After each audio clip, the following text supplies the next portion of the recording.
Yo, we are back with another Black with No Cream podcast. It has been a fucking minute since we've dropped any episodes, and I'm sorry, but before my apology, I just want to let you know that today's episode is going to be a little different. Today I'm having my good homie, he's an amazing director, producer, Andrew Sandler. He's coming on to interview me. I've had him on the podcast before, and you should definitely check out that episode, but recently I've just had so many requests from people who want to hear my story, and so I thought it was right to have Andrew host it since he's been there for most of my climb. If you're interested in hearing how I got to where I am today, stay tuned for the episode. Now, back to my apology. I'm sorry that we've been MIA on the podcast, and let me tell you, the second half of 2018 was a roller coaster for me. I went on tour with Beyonce and Jay-Z. I was their main videographer, and we literally traveled the whole world together on the On the Run 2 tour, which was tough to keep the podcast alive while traveling, but I had the intention to do it. It's just, and we did do a few episodes, but it was just impossible to make it happen every day. And for that, I am sorry. But we had a few weeks before the holiday break, and my boy David Malave and we sat down with our squad and we started brainstorming on how we could get back on track with this podcast. But not just getting an interview out once a week. We wanted to be at least doing 2 episodes every week. So every Wednesday, every Sunday, we're dropping new episodes, and we have 2 incredible interns that are helping us get these episodes out. They're on top of that. We're diving into many ways that we will be able to take Black with No Cream private community and excel that to new levels and offer even more insights to all of our members, which is fucking exciting. We have so many plans, so many goddamn plans.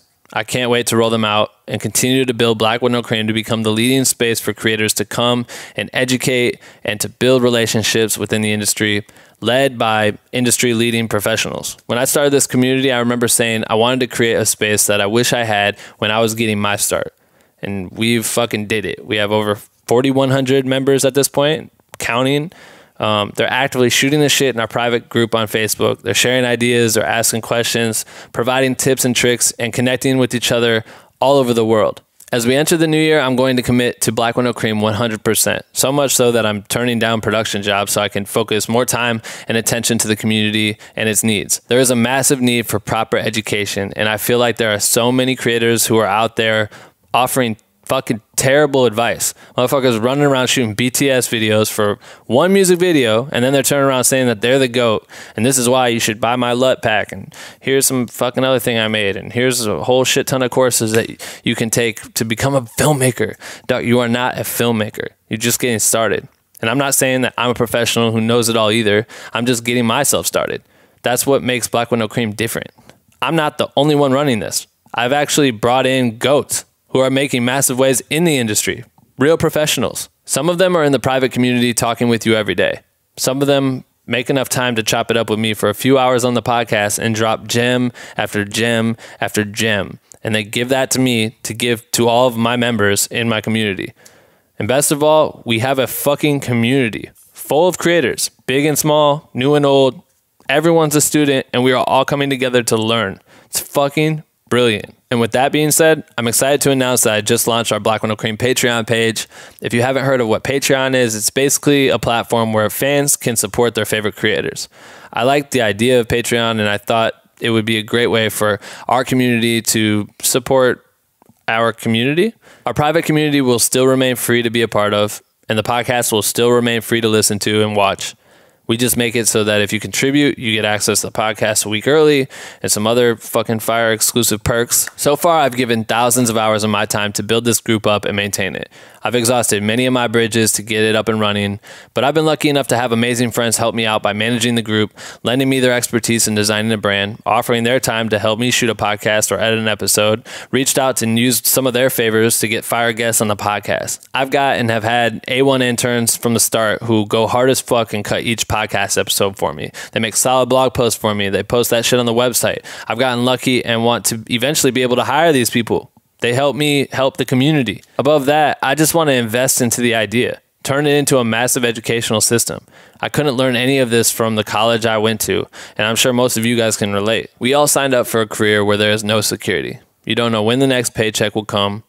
To get education on the subjects that we have to learn, you literally have to put yourself into debt, thousands, if not hundreds of thousands of dollars into debt. To me, I'm trying to reinvent the wheel, and Patreon seems like a good place to start. I'm going to be attacking brands as well. I'm going to try to get them on board as well to support the Black with No Cream movement, get some serious sponsors, and create some big contests for the community, which will hopefully lead to getting some dope prizes and shit that we can give away. make the podcast more professional, get more editors on staff so we can increase our output of episodes per week, and YouTube content, create proper courses that are fucking affordable, create networking meetups, bring everyone together, all for you, so you can make it to the top easier than I did with the tools and knowledge I didn't have coming up. Fuck, this shit is exciting. I can talk about all the ideas I have for the community until I'm blue in the face. But for now, I just want to say thank you. If you support Black with No Cream in general, thank you. If you support by contributing to us on Patreon, thank you. I can't do this without you, literally. I'm excited to be a part of this as we continue to make it grow. Thank you. And if you want to support, just open up your web browser right now and type in jointhehomies.com. if you're trying to be a homie and support the wave. All right, I'm done with this intro. If you become a Patreon member, then you can go listen to next week's episode a week early, because you know you get that dope ass perk of listening to next week's episode before everyone else does, because you're a homie. All right, that's it. Enjoy the work week. Keep creating. And without further ado, I bring to you my interview with myself, hosted by Andrew Sandler, and the most epic podcast intro ever created right motherfucking now. Attention. If you stop this podcast recording at any time, you will die. I don't want to die. Do you want to live? You have 24 hours to share this podcast with 5 people or you will die. I'm kidding, you won't die. You're just weak shit for not sharing. And the winner of the best motherfucking podcast goes to... Black with No Cream. What do you think? It's so fucking dumb and so fucking Ben Hagarty. I knew you would say that. And we are back with another... Did that scare you? Yeah. And we're back with another Black with No Cream podcast episode. Today is a different type of episode. I have my good friend Andrew Sandler on. As we did an episode prior, so if you're a noob, scroll back in the feed to episode, I don't fucking know, but just search Andrew Sandler. What episode were you on? Do you know? I don't know which one, but it's the longest one, so if you can search it that way. We talked for a while. We drank a bunch of coffee, and then we switched to wine in the middle of that interview. But I'll credit you. I'll talk about you in the intro. But Andrew is a fucking great director, producer, and runs this motherfucker, and put my ass on when I moved to the city. Thanks, dog. Pew, pew. But yeah, talk real quick about some of your credits, some of the things you've done. We worked on the Chris Brown documentary together, the Mary J. Blige documentary. Thank you. Just fixing your mic, sorry. I've worked on a ton of music videos and commercials, and been fortunate. This dude's produced like so much shit and directed, and like, how many views do you think accumulatively? Is that a word? Yeah, I think we had somebody do once, and it was over 1 billion views. No, it was 2 billion. 2 billion? Some dumb number. Maybe not. I don't know. Maybe it's 1 billion. This motherfucker has a lot of work out there on the internet that's gotten a lot of attention. Sorry, I didn't mean to cut you off. Keep talking about yourself. You tell people about That's it. That's what do you it. mean that's it? That's it. All right, and we are finessing a creative collective / production company, which we haven't announced the name of that yet, because every time we think about it, Andrew just goes, "Are you sure you still want to do that name?" And I say yes. So can we just say it? If we say it right now, that means for sure. Sure. You can say it. I'll say it. So we're gonna start like a production company. We don't like that shit. Like, we want it to just be a creative collective, and we're gonna build out this thing. We can't tell you too much about it, but the name is fucking dope, because our whole idea is there's a lot of shitty people in this industry, and we've worked with a bunch of them, and it's annoying. And so our whole purpose in life, I think, is to be a good human. So Andrew, be a human. That's it. That's it. Be human. So if you like that, drop a comment below and let us know. Let us know, because we might change it. We don't know. We haven't figured it out. That's it for now. But the idea is for it to be creative collective and be able to build up talented artists who might not otherwise get their shot at doing music videos, commercials, and content in general at the level that we want to be playing at. Right. So yeah. So that's cool. That's gonna be dope. But anyway, so today, the reason why we're doing this podcast episode is I've had a lot of fucking people message me over and over again, and a lot of them are like, if they're in LA or something, or whenever I'm traveling, they just want to meet up and grab coffee, and they're like, I would love to just pick your brain and hear how you got to where you are today. I've been asked that a fucking million times. So what I wanted to do was just, I think I got like 5 one day, like last week, and I was just like, fuck, I'm about to throw on the headset and just start talking. But I know if I just start trying to tell my story, I'll just fucking get off on a tangent. And what better way to not do that? I'm here to keep you on track. Yeah, what better way to not do that than a guy that directs documentaries? I'll have my interview directed by the guy that directed Chris Brown's documentary. I'll do that. I'll take that right now. So I asked Andrew if he would do it, and we kind of like, I tried to help him in my earlier years and outline some of the stuff with Dave. We both all went down on the kind of like a template. So he's going to try to keep me on course and just ask me some shit. But my main goal is I just want to share it and get it out of the way. I don't know if you'll like it. Sorry if you don't want to hear my story and you're used to me interviewing other people. You can fucking go listen to one of the other 50 I almost did 50 episodes. Wow. Yeah, it's pretty cool, huh? You can listen to those. You should start with Andrew's, though, because we did talk for a long time. But I really love your interview because I think we talk about some dope shit and people really seem to vibe with that interview. Yeah. But anyway, that's the goal. So I'm excited to hear your perspective on some of the things that we might have touched on in that interview today from your side. Which is cool, me interviewing you about it. Interesting. So let's see if people can listen to that and this and then kind of put together. Because we don't learn how we met each other and all this shit. Okay, cool. So anyway. But it's about you. Let's get to it. Okay. Go to the cool intro. Cut to our sponsors. Don't got any. All right, we're back for the sponsors. Thanks, everybody. Don't forget to use those codes. All right, let's jump into it. You ready? Yeah, I'm ready. All right, we're going to take it back to the beginning. I want to hear about what it was like growing up in Iowa, a little bit about your childhood. Midwest, you heard. Okay. So, I guess for my childhood, man, I'm so glad that we did this and I tried to outline this because I'm like, I would have already not gone here. I think growing up, like, I don't know, I've done a lot of shit, like, especially now. I just made, by the time this podcast comes out, that light's bright as fuck. By the time this podcast comes out, my Patreon video would have come out, which I just made, and I showed you it yesterday. And making that video, I have like, a bunch of hard drives with all my old footage on it, and it's crazy to look through some of that shit because I'm like, fuck, I've done so many different things since, I don't know, creatively. Like once my creative shit started, I've just done so much shit. But like as a kid, I always would have a camera. I think my dad had like a little dad cam or whatever. Back in the day. And so I think I'd shoot like music videos with my sister and my brother, Backstreet Boys videos or something. Just kind of, I would direct that shit or star in it. Who knew? Did you watch TRL? No, I didn't. I don't know what I watched when I was a kid. I mean, it was on, and what was Ryan Seacrest on? I'd see his shit sometimes. Like American Idol? No. What did he host? This is Ryan Seacrest on blah, blah, blah. I think American Idol. No, dog. This is American Idol is way long. Right. That was like last year that shit started.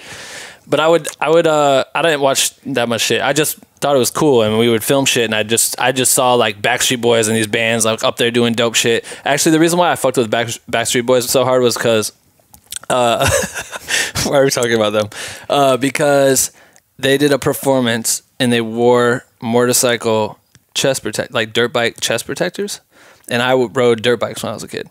And so I thought they rode dirt bikes. I was like, oh my God, they're fucking actually cool. They can sing and dance and they fucking do motocross. Like me. I can sing and dance and do motocross. So I thought they were dope for that. And then we just started to emulate them and make videos and whatnot. I don't know. And what age was this? Fuck. Whenever they were popping. This like high school or pre-high school? No, dog. Like just I don't know. Catch you there. I honestly don't know when I listened to Backstreet Boys. I just remember doing that to them, but I mean, it could have been to every other artist that was on the radio. We would just always pick up and shoot shit. Like when second, first grade, like I remember being in my friend's basement, like shooting videos all the time. And I have no idea where the footage went, but I remember we would make like. His mom was like my friend's mom was like a arts and crafts lady or whatever, and so she would always buy like paints and stuff like this. And I remember one time painting our bodies green to make like a horror film or whatever. And we would like paint ourselves green. I don't think we ended up shooting it because I had like my whole stomach and my face and everything was painted green, and to dry off quicker so we could shoot quicker, I'd ride my fucking bike around the block to cool my shit down.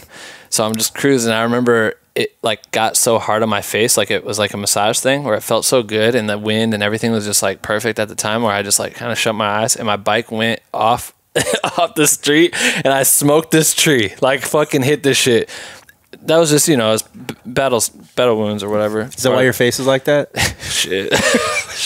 It could be. It could be, bro. But yeah, you know what I mean? So who else were you listening to? Who else were you watching that you think influenced you today? Or influenced your music even, which we'll get to. Right.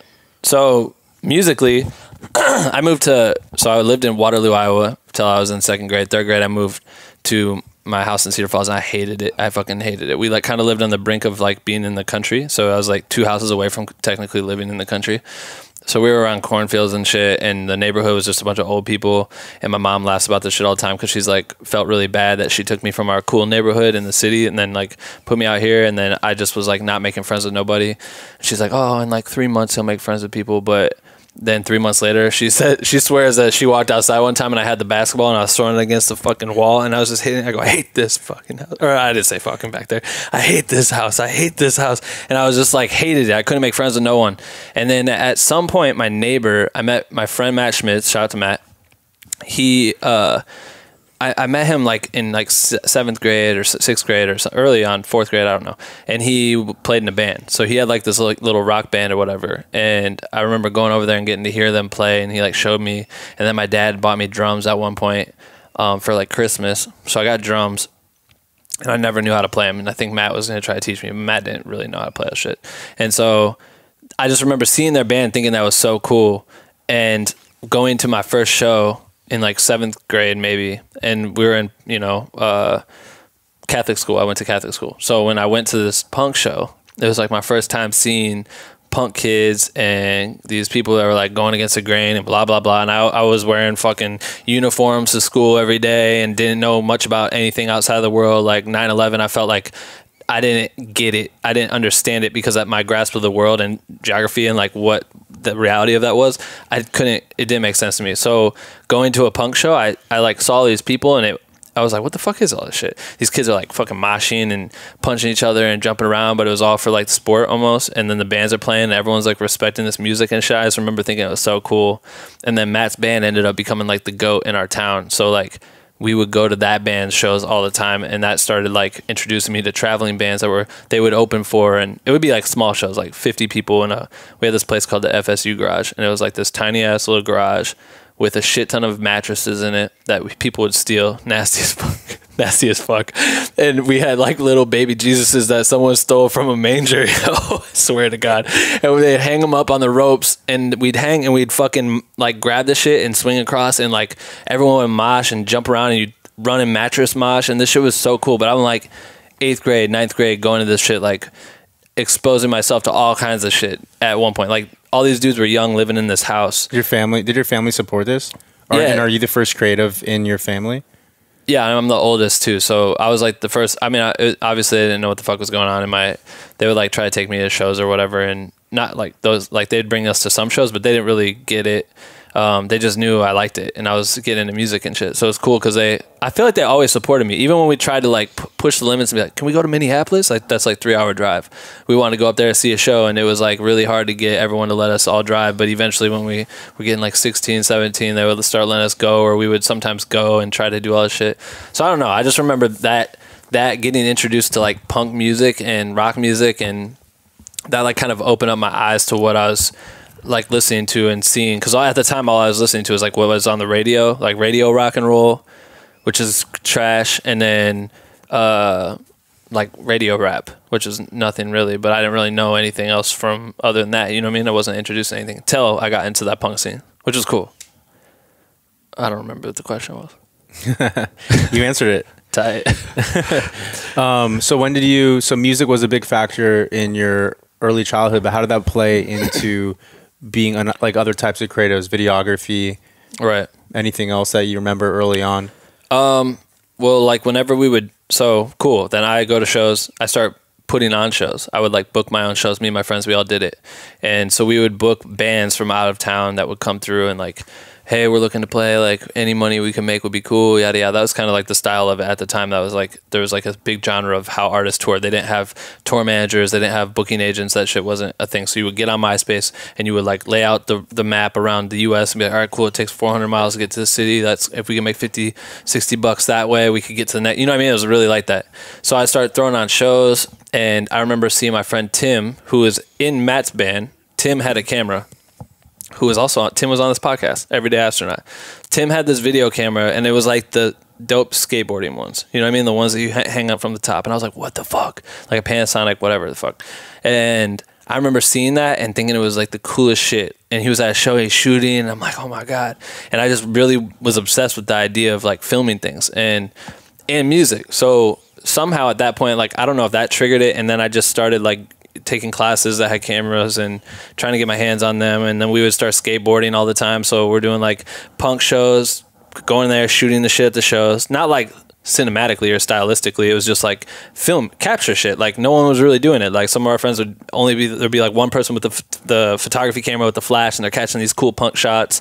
But you're telling stories without possibly even realizing at the time, yeah, though, right? Like MySpace, like we're literally sharing this shit on MySpace. So you could create identities by sharing these images and these things that you were doing before vlogging, before all the, like the idea of sharing socially made sense. You know what I mean? It was just kind of like, we actually had message boards. So we would get on these message boards and we would create like conversations all the time. So I get home, check AIM or whatever, and you remember, holler at all the girls and see what's going on, their info, and if I made the cut, inside jokes. And then I would get on fucking this message board, and we had the Iowa hardcore message board. So I would get on this message board, and it's like all the people that were into hardcore music in Iowa or music in that vein.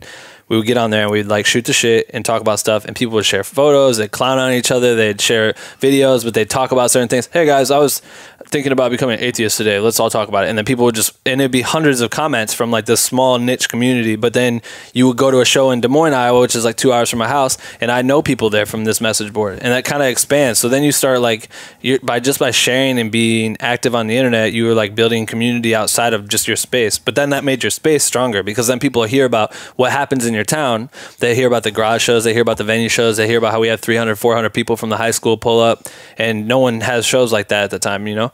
So it was just a way to like express creativity. But I wouldn't say I was like, oh, I'm gonna be a videographer. Like that shit didn't happen till later on, like probably in high school and shit, because I would just always have the camera. So whenever it came to like recording our bands or being on tour and shit, like we had like a point and shoot, and we're just like taking pictures. And like I still have those photos of like the first time I saw New York City, or the first time, and we were in this little 12-passenger van, you know what I mean, cruising around the world. That shit's so cool to me, but I wish I would have been rolling in the whole time. Like if I had all that footage right now, it'd be so iconic for me to like watch all that, just to see where we were at that point in time, you know, which is cool about what did you learn from that though? Because I feel like some people get so held up on wanting to be 10 steps ahead, as opposed to just starting and being scrappy at the jump. Right. Damn. I don't know. I don't think I knew I was learning. Like I just knew I was just being me and just excited about things that were coming out. Like if I could take a digital camera and take pictures and then put that shit on my MySpace, and then learn that I can make my MySpace backdrop. For all you motherfuckers who are too young to know what MySpace is, please use YouTube or something and learn about it. But when you could edit your actual layout of your page, I was like, oh fuck. And then you're trying to like, I snowboarded all the time, snowboarding, paintballing, all these things. This is my shit. Like I'm known for this, and I can travel for this, and I meet all these people because of this. It seems like a crash course in brand building though, which without even knowing it. I was all over the place. My brand was fucked. I was like punk and hardcore and emo at one point, and then I'm fucking into hip hop and shit at this time, and then all of a sudden but you're finding yourself. Yeah, I guess, yeah. But like through I would say building and learning how to film shit came from skateboarding and snowboarding, because when I learned that I could film and someone could land a trick, and then I could grab that piece and play it back, and I could just put a clip on YouTube or whatever, like in 2000, whenever the fuck that my account got open, I was like, oh shit, this is crazy. Or you could just share these moments and have these cool things, and like you watch Jackass and you look up to these people, and then you try to make Jackass style videos and be like them, and that just forces me to play with the camera, forces me to try to get the shots, forces us to do repetitiveness until we landed it or did whatever the trick was or did the stunt or whatever. So I'd be out snowboarding all the time. I was snowboarding and filming everyone all the time. Get down, take your shit off, set up, wait, this fucking dude comes through, does it, then stand there and wait, and it's fucking negative 20 degrees, but you don't care. Like you just, it's fun. Like that shit was so fun. Was this in high school or college? This is like junior high school. Okay. Into college. I snowboarded all the way till I got into an accident when I was snowboarding, but that kind of stopped all that shit. But I mean, I would ride, like we compete. I won a motherfucking snowboard in the Midwest because I was tight. I think I was only going against like 3 or 4 dudes in my rank or whatever at my age bracket. But anyway, yeah, I don't know. I just think I was in the moment and didn't really feel like I was like, I didn't ever think it would be a job. You know what I mean? I honestly just thought music, I was just going to be this punk kid that never grew up, which I still am pretty much. So when you went from high school to college, what was your focus and what did you study? Well, in high school, there was actually a film class, like Film 101 or some shit. And I remember taking that class, and the teacher just had a couple cameras, video cameras, and they were like, you know, the little dad cam things still, but digital, and iMovie. And I was like, oh shit. And actually, let's point this out first, because I talked about this on Twitter a while back. I had my first, okay, no, this is actually parallel. This is fine. I got it. Just remind me of Miss Seymour, okay? Miss Seymour. Yeah, shout out to Miss Seymour. So I'm in junior high or high school, and I remember junior high, I got introduced to iMovie. I thought that shit was legendary. High school, iMovie was still a thing. And I remember taking the film class, and I got through it, and it was just some bullshit thing, like how to fucking open up a tripod and, you know what I mean, balance like the camera and film stuff. I don't remember ever having to film stuff. I just remember that was like the only thing I learned. And I created like what do you call it? Like you take that class again, but it's the experience version. You know what I mean? Like it was actually just an intro to film, and then they made this like as an elective for me to take. I don't know why. And just because I loved it so much, I was like, I just want to play with cameras. So I take the class, they got a new teacher, and I remember she didn't even know how to use the tripods or turn on the camera, so I had to teach the class the first day, like how to do all that shit. And then I remember just not coming to class at all the entire time because she said that we could be filming my big project that I did over the entire semester. So I would just go to the skate park, and I told her I was filming for my film or whatever, and then we'd just shoot skate videos all the time. And then by the time I actually had to turn it into film, I made my film in 2 days at school, and it was about doing cocaine in school, and I got a D because you can't talk about doing drugs in school. So it was dumb. But I just remember taking that and just being like, I got to take the camera, and I would take it and go film shit, and I thought that was so dope. And I honestly think I probably stole the camera from school, and I had that thing for a while, and I still have the fucking tripod that I took from school. So sorry, CFI, I took a shit. My bad. And then getting into college, the transition was cool because I'm going to school and I have no idea what for, but I'm really into my music. Like we're really writing, we're recording. My friend had this recording studio in this barn. He like took this barn, and he used to do barn shows. We would have these punk shows out there, and they were really epic. But then he built a full studio inside of the barn. It was really cool. And the scenery is so dope out there. It's in the middle of nowhere. And so we would go out to this barn, and we would just pay, you know, he was super cheap. Like he was super cool. And, we would make music all the time, and we'd be in there. And so I was taking it really serious. Like, honestly, we had toured. We did our tour right out of high school, and it was terrible. But, like, that was my first time seeing New York, all this shit. And we just fucked it up. But then by that time, like, we started touring. I was touring all over the U.S. I saw the U.S., like, a couple times, jumping on different tours. And I just remember loving, like, the idea of my music and knowing my music's what I'm going to do full time. But my friends all were in college because their families wanted them to go to college. And so I was at community college, like, what the fuck am I going to do here? But I was doing it just because the only times that we had breaks to tour were when they were taking breaks on school. So if spring break, Christmas break, whatever, we could go tour on summer break. So I was like, well, I might as well just go to school because we'll just be on the same schedule. We can write and record after school, and boom. So we do all that shit.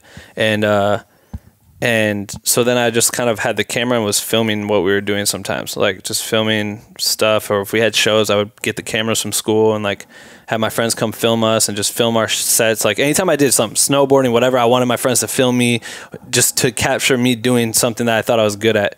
And so it was always like that with music. But I don't think I took it serious until kind of like the end of community college is when I met Bai, which is when I started my rap shit. Because my punk band stopped. My homie Chris moved to go to a different college. So we kind of quit that band, and which was devastating for me because it was really cool. It's called Long Nights. You can find it on SoundCloud. I uploaded a bunch of the shit on there. It's actually a fantastic band.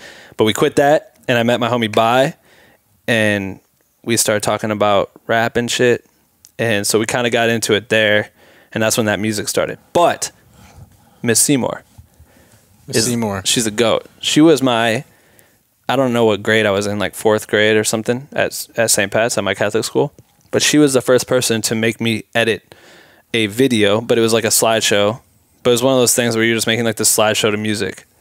And I think we had to like tell a story about something in 3 minutes and use a song or whatever and edit to the song. And I was like, oh my God, that's so cool. And I'm like, I did mine on 9/11 to like this fucking shitty band. I can't even think who it is right now, but it was like some emo ass song. It was like so sad.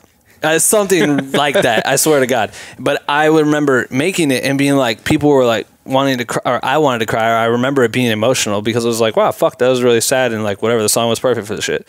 But I remember learning how to like time out my pictures and make them kind of cut to different parts of what he said, and I thought that shit was so fascinating. And she was the first person to get me to do that. And then fast forward to me in college, I'm with my homie Chris, who sang in Long Nights and my Old Men Dead Dogs band and all that shit.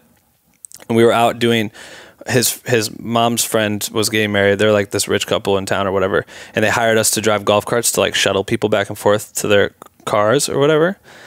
And so we were picking people up, and I see Miss Seymour. And so I'm in high school. I hadn't seen her since like 4th grade, whatever. She's kept tabs. And I'm like, oh, Miss Seymour, how you doing? Blah, blah, blah. I'm driving her around. And then she's like, what are you doing? I was like, oh, I've been like shooting snowboarding videos. At the time, I honestly wanted to go to college in Colorado to become a snowboard filmmaker. Like, I just wanted to film snowboarding. I didn't give a fuck about anything else. College classes for that? I just wanted to go to film school, but in Denver, so I could be by the mountains, and then like maybe I could shoot for Trans World or something. And maybe they have classes for it now. Probably. It'd be fucking easy. Yeah. But I'm telling her, and she goes, well, guess what? You're probably going to be jealous because since I'm in she started teaching at the high school, Columbus High School, and she's like, since I'm there, Apple gives me products to test as like an Apple representative as a teacher. And so they would send her shit, and she could try it and kind of like give a review. She's like, so I just got Final Cut. I was like, oh shit, you got Final Cut 7? Oh my God. Like, I had heard about it. It's fucking $1,200 or something. I'm like, I'll never be able to afford that. That's like filmmaker shit. Like, that's what I'm going to need someday. She goes, she's like, yeah, it's awesome. Like, I get to try it out. And then on the way after the show or after the party, I'm driving her back. I think her husband was driving and she was drunk. So I'm driving her. Sorry, I didn't mean to throw you under the bus, but had been drinking some wine. And so she's like, you really need to try out Final Cut 7. I was like, I would love to. She's like, how about this? You come by the school and pick it up, and I'll let you try it out, and you give me the review on it, like what you think about it. And I was like, are you serious? She's like, yeah. She was like, you're lucky you got me tonight. Like, you never know. And I was like, give me your number. I'm calling you tomorrow. And I called her. I swooped over to the high school the next week. Got all the discs because it was like a fucking 15 disc thing. Remember installing that shit? Oh gosh. Get Final Cut, installed on my computer, didn't touch it for like 8 months because I opened it up, I didn't understand it, and I shut it because I was terrified. But like that shit was so iconic to me because I had it, and eventually I learned how to use it, and eventually I became obsessed with it, and that's how I started making my videos. So shout out to motherfucking Miss Seymour. Log and capture. Fucking log and capture everything. Wait for the tape deck. Let it run. Exactly. That shit was crazy. Damn, that's funny to think about. Again, if you're bored of listening to the story by now, please tune into Andrew's episode. It was fucking great. I'm much better at fucking interviewing people than running my mouth. You're killing it. This is all dope. That's crazy though. All right, so Mrs. Seymour, you went to college. Yeah, I did go to college. All right, so let's talk about what you did at college and how that set the bar for finishing school and going to LA from there. So like I said, leaving community college, I met my friend Bai, and so we were in class. I know we hated this teacher. She was so shitty. I hated this person. She was a terrible person, and we were talking shit about her in the back, and we kind of became friends because we talked shit about her. And then somehow we started talking about music, and we started talking about hip hop and how we liked hip hop and all this shit. And so he was showing me music, and I was showing him music, and then I was telling him, I was like, yo, my friend actually has a bunch of beats he just gave me, and I've just been rapping over them for fun. Like, it's fun. Like, we should rap on them sometimes. And he's like, oh yeah, that'd be tight. So I remember he made me come to his girlfriend's crib, who he just now had his first kid with, and it's now his wife, Ashley. But he had me come over there, and he's like, bring over the beats. And this shit was weird as fuck because we didn't really know each other. And I just go to this dude's house, and I think it was just gonna be me and him, and then his girl's just sitting right there. And they like sit down like this, like it's an interview or some shit. Like, let's hear what you got. And I was like, all right. So I started playing the music and just like playing in beats. And then I remember like I had lyrics written, and I was just like rapping these lyrics. Which, by the way, he's an amazing rapper. I've heard it myself. Haven't done it in a long time. I think you still got it, but keep going. it gets cool, but it's like I was spitting the shit. I just remember it being so fucking weird because Ashley was there. I didn't know her. I think they had just started dating not too long before that, but he's just like the dude that's like, I got my girl with me. You know what I mean? I'm like, leave, what the fuck, dude? You're gonna make me rap like in front of her? Like shit. So whatever, I rapped about it, and then I gave him the folder full of beats, and then I was like, yo, we should like kind of put some shit together. That'd be kind of tight. And at this time, I was like super into just like I was watching a bunch of artists. I don't know. I found some music blogs and just started focusing on that shit, and it was cool because I was like transitioning out of the punk shit, and in the punk shit, I had seen a bunch of hip hop groups play there too, and there was some like DIY shit that was happening.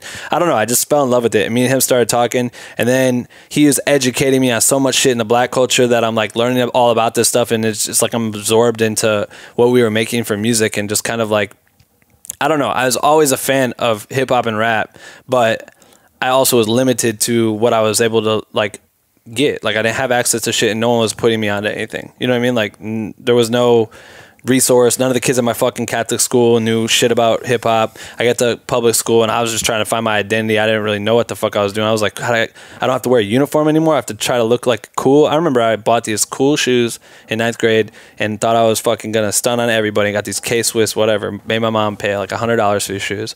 And I walk in, and this one girl walks up to me, and she's like, Ben, I didn't know you were a prep. And I was like, what the fuck? And I like looked down at my shoes. I'm like, I'm not a prep. And then the next day, I never wore those shoes ever again. I got my skate shoes out, put those shits on, and that's who I was like, I'm not that fucking guy for sure. Like, what do you mean? I thought they were cool. Like, this is what we're supposed to wear. So I was trying to find myself, and I think especially like leaving the punk music behind, and like was still having it. When we became a hip hop group, we formed Schooled, right? So me and him formed a group called School. It's me and him, and we met this little kid named Nate. And this is still in college. This is in college, yes. So we're me and my boy Nate. Nate's like the only kid that I could find that had like a studio and was like this recording dude. Honestly, I thought he was like 45 years old. I thought he was like this dad, and we show up to his house, and he's at his dad's house, and he's this fucking like 17 or 18-year-old kid. He's so young. And he was like, had his DJ table set up, and he had his mic and all that shit, and he like get in there and record, and blah, blah, he's smoking weed, and I was like, what the fuck? And Nate ended up becoming our DJ. So we were like, yo, it was fun recording with him, but we should get him to be our DJ and our producer. Like he could record our shit. We could make like a collective. So then we pulled Nate in, and then we just started making music. We were making like an EP, and I remember like we were just talking about doing shows, and there was a girl I knew that she would book shows at the university, and I just thought it'd be so cool if we go. She was like booking like Mike Posner or something. I was like, oh my God, what if we could open up for Mike Posner? We thought we were gonna open up for Mike Posner. We got an EP put together, all this shit, and then it didn't happen. Like she ended up telling us like, oh, I didn't fuck with it or whatever. I think we had a falling out over that, but we didn't get to do that show, and I'm glad we didn't, because it would have been fucking terrible, because we wouldn't know what the fuck was going on. But we just finished this EP, and we're so proud of our music, and honestly the EP is pretty fire, but performing wise, that's a whole nother game. But could you imagine like these three dudes that just put an EP together, getting up in front of like 3,000, 4,000 people that actually broke our gymnasium floor because they were jumping so hard? Wow. Like literally cracked the floor. They can't do shows in that place no more. But like I remember thinking that we were going to be the ones, and we didn't. But that was like the very beginning where we're like, oh shit, we could open up for artists. We could be this. What if we could put on tour? Were you still doing video and photography this time? So I started doing all of our video photo shit for our group. Like I think at the time I was working what the fuck was I doing? I was a valet driver. I was a valet driver, and I also set up for the same place that I did the valet shit. I would set up all the events. So in college, you're driving valet on the side, you're going to school, you're in a rap group, and you're doing video and photography for your group and other groups?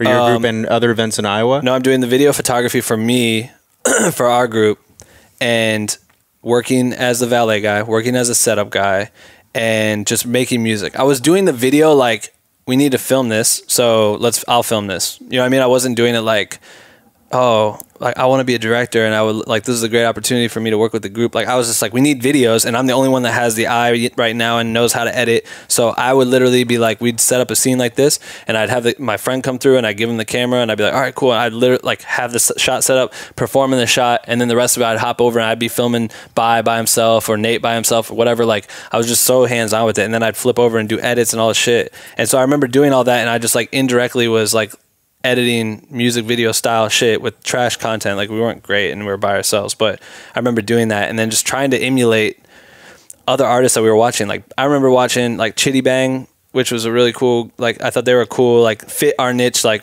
college type rap shit. That's who we were with. Those are the parties we went to. This group was banged. Mac Miller at the time was, like, coming up, and I was just, like, studying the fuck. Big Sean. I'm studying the fuck out of these people, and I'm watching them in, like, that era, and they fit our pocket, and I'm, like, I'm studying BTS videos. I'm watching, you know, everything. I'm paying attention to the blogs. I'm trying to learn how everyone else is doing it. I'm submitting our music to fucking everyone I can think of. I remember submitting shit to Ill Roots. It was a podcast or a blog I used to listen to all the time. Do you know who that is? Ill Roots.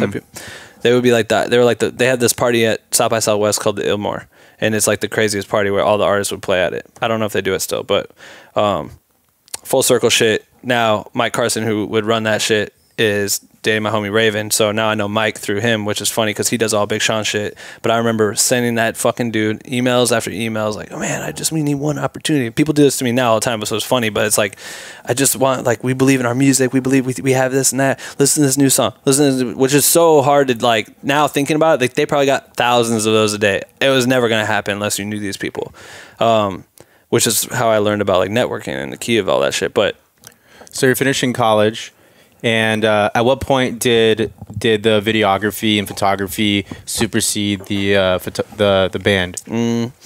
I would say that happened later, because when we finished college, we were like kind of getting our shit together. We're pretty good.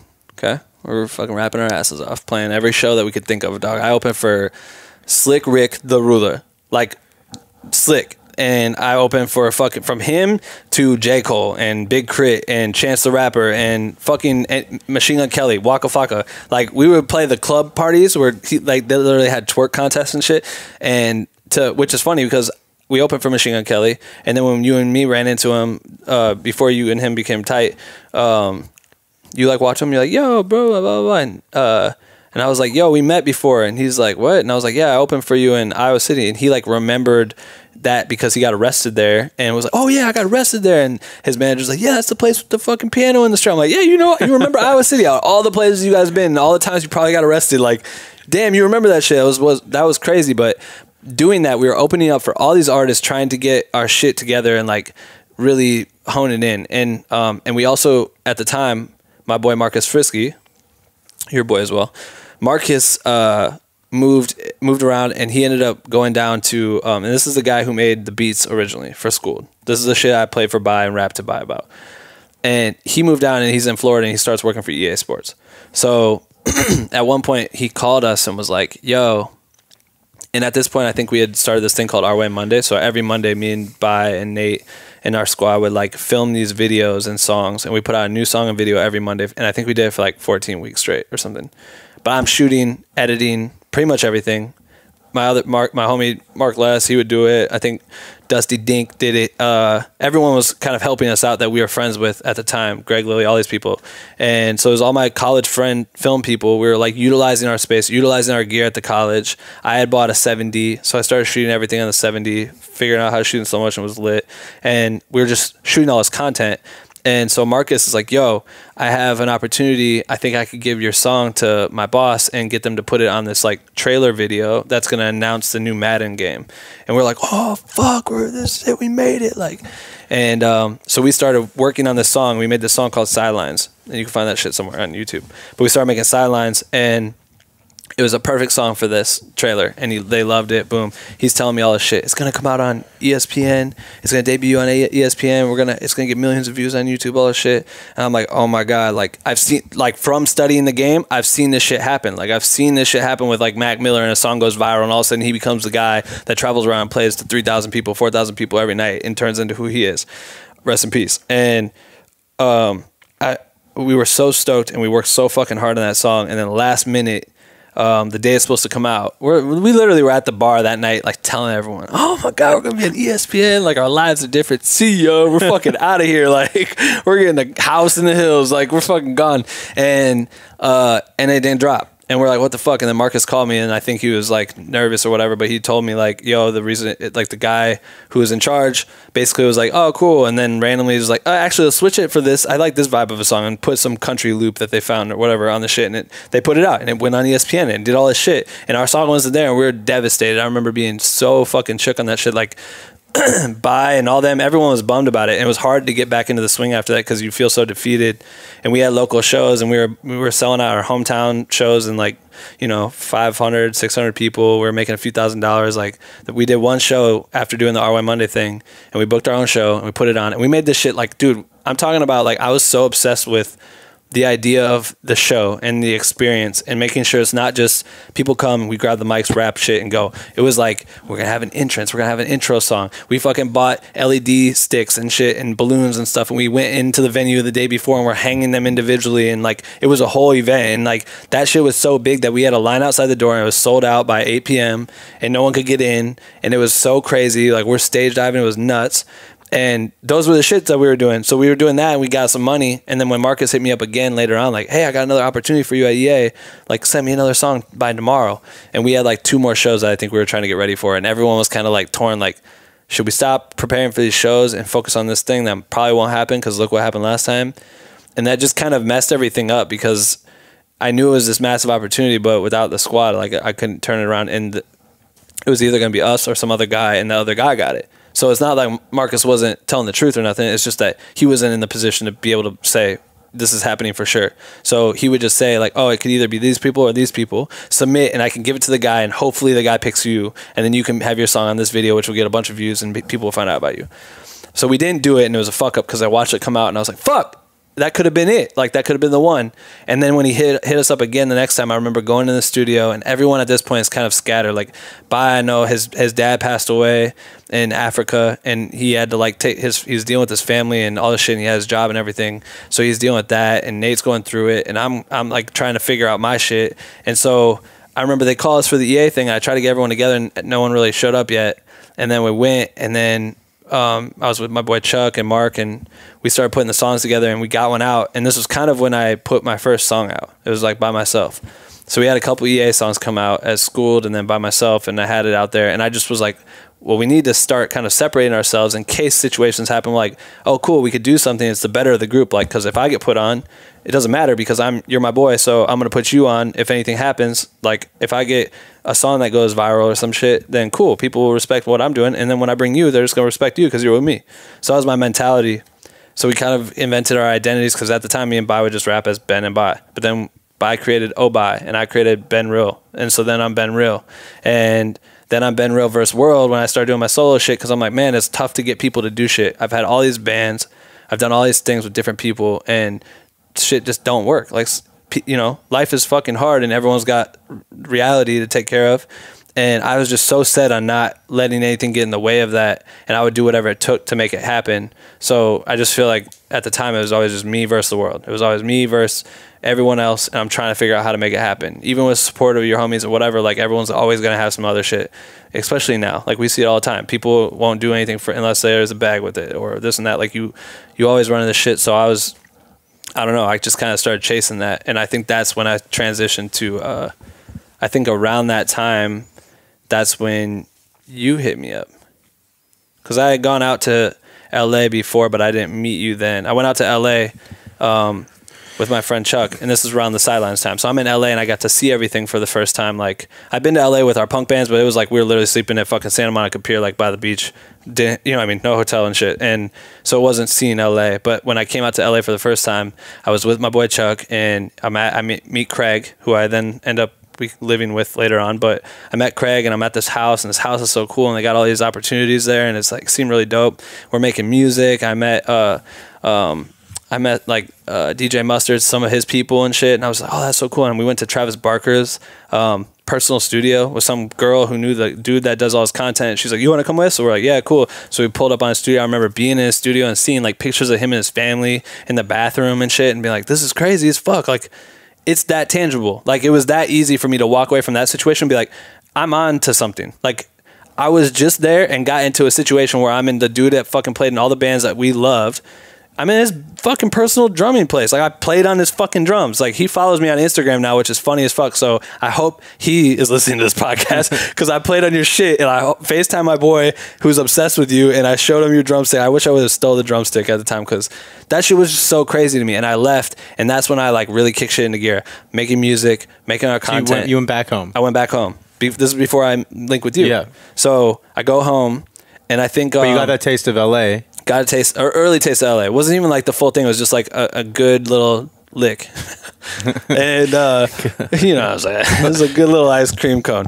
So I get back home and I'm telling everyone, I'm in fucking Travis Barker's studio. This is crazy. At this point, I'm famous because of the shit. Like my time, like I was in his studio. I'm showing shitty cell phone videos, and I'm telling the boys like, "Yo, it was there. Like I've seen it. Like I was in studios. Like all these people are here. Like it's so easy to connect. Like everything's right there. We're like by the beach and shit. This is so cool."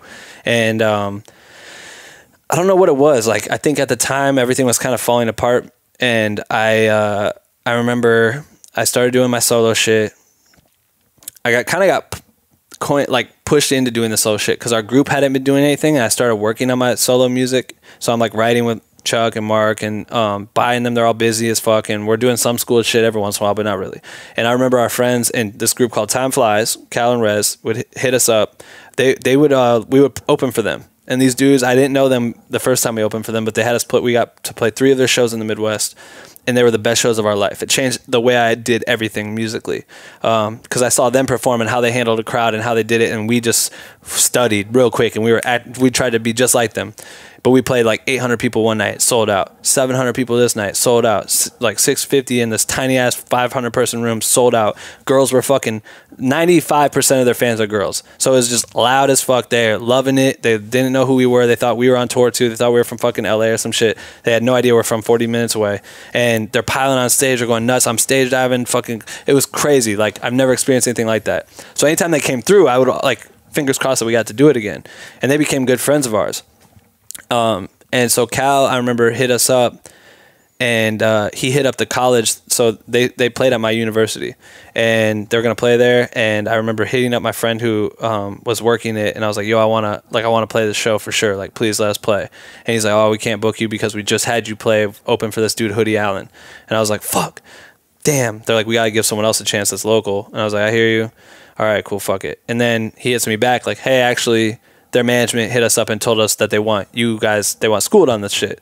So you guys got to play." And we're like, "Oh, fuck." And they're like, "We're going to pay $250. And we're like, "Oh my God." You know what I mean? Like we actually get paid this time or whatever. And so we get to open for them.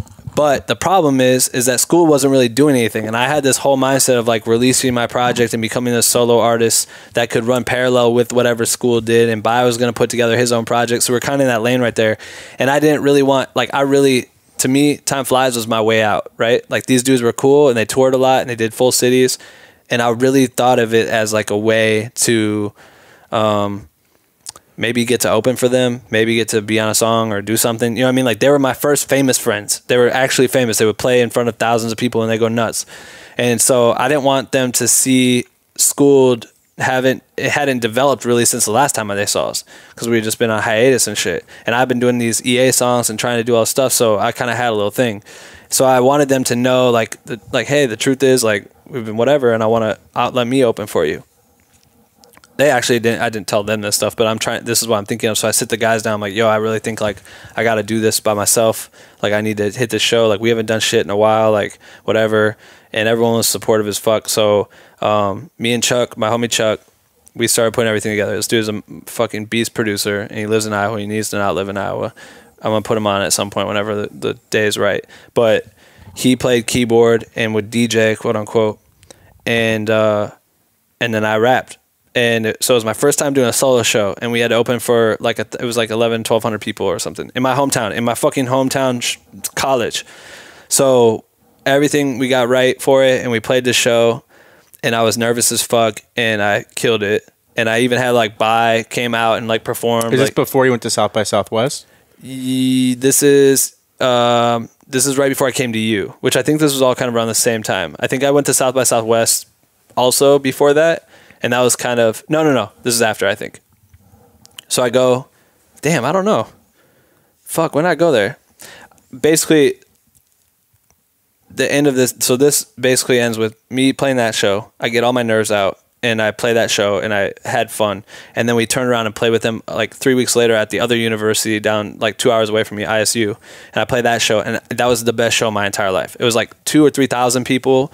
I was not scared anymore. I'm fucking running around, not nervous in front of the show. I'm out. I was actually like running around. I have footage of this. I was running around like interviewing people like, hey, are you guys here for Time Flies? I'm like, yeah. I'm like, do you guys know that opener guy? Like Ben Real? And like, no, who's that? I'm like, I honestly don't fucking know. I'm sure the dude's trash. I was asking everyone, talking shit about me, running around doing all this stuff. And then I came up and played, and I like just in my head, I'm just thinking, man, that'd be so cool for me if the dude that's opening for my favorite artist was just talking to me, fucking with me, and then now they're on stage. And I would meet these people after the show, like, we met you before, oh my fucking god, you killed it. I was running around, I was standing on the barrier, I fucking stage dove, I had the whole crowd lit. At one point I had them all put their cell phones up. It's my Facebook banner picture. I had everyone putting their cell phone lights up, and they're going back and forth, and doing that shit for my mom for her cancer. I had a whole song for her, like, and I also had to put this shit together in like 10 days.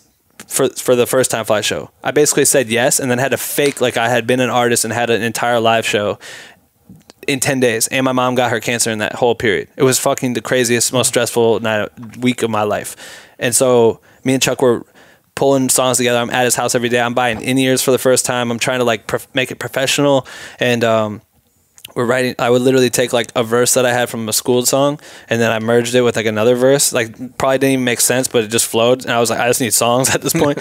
And did all this shit and like created an experience, like a 25-minute experience. I had drums and shit. I was playing the drums. I had a dude come up and dance and stuff. It was crazy. And but then the second show I played, and I killed it. And I remember in between those two shows, I came out to LA.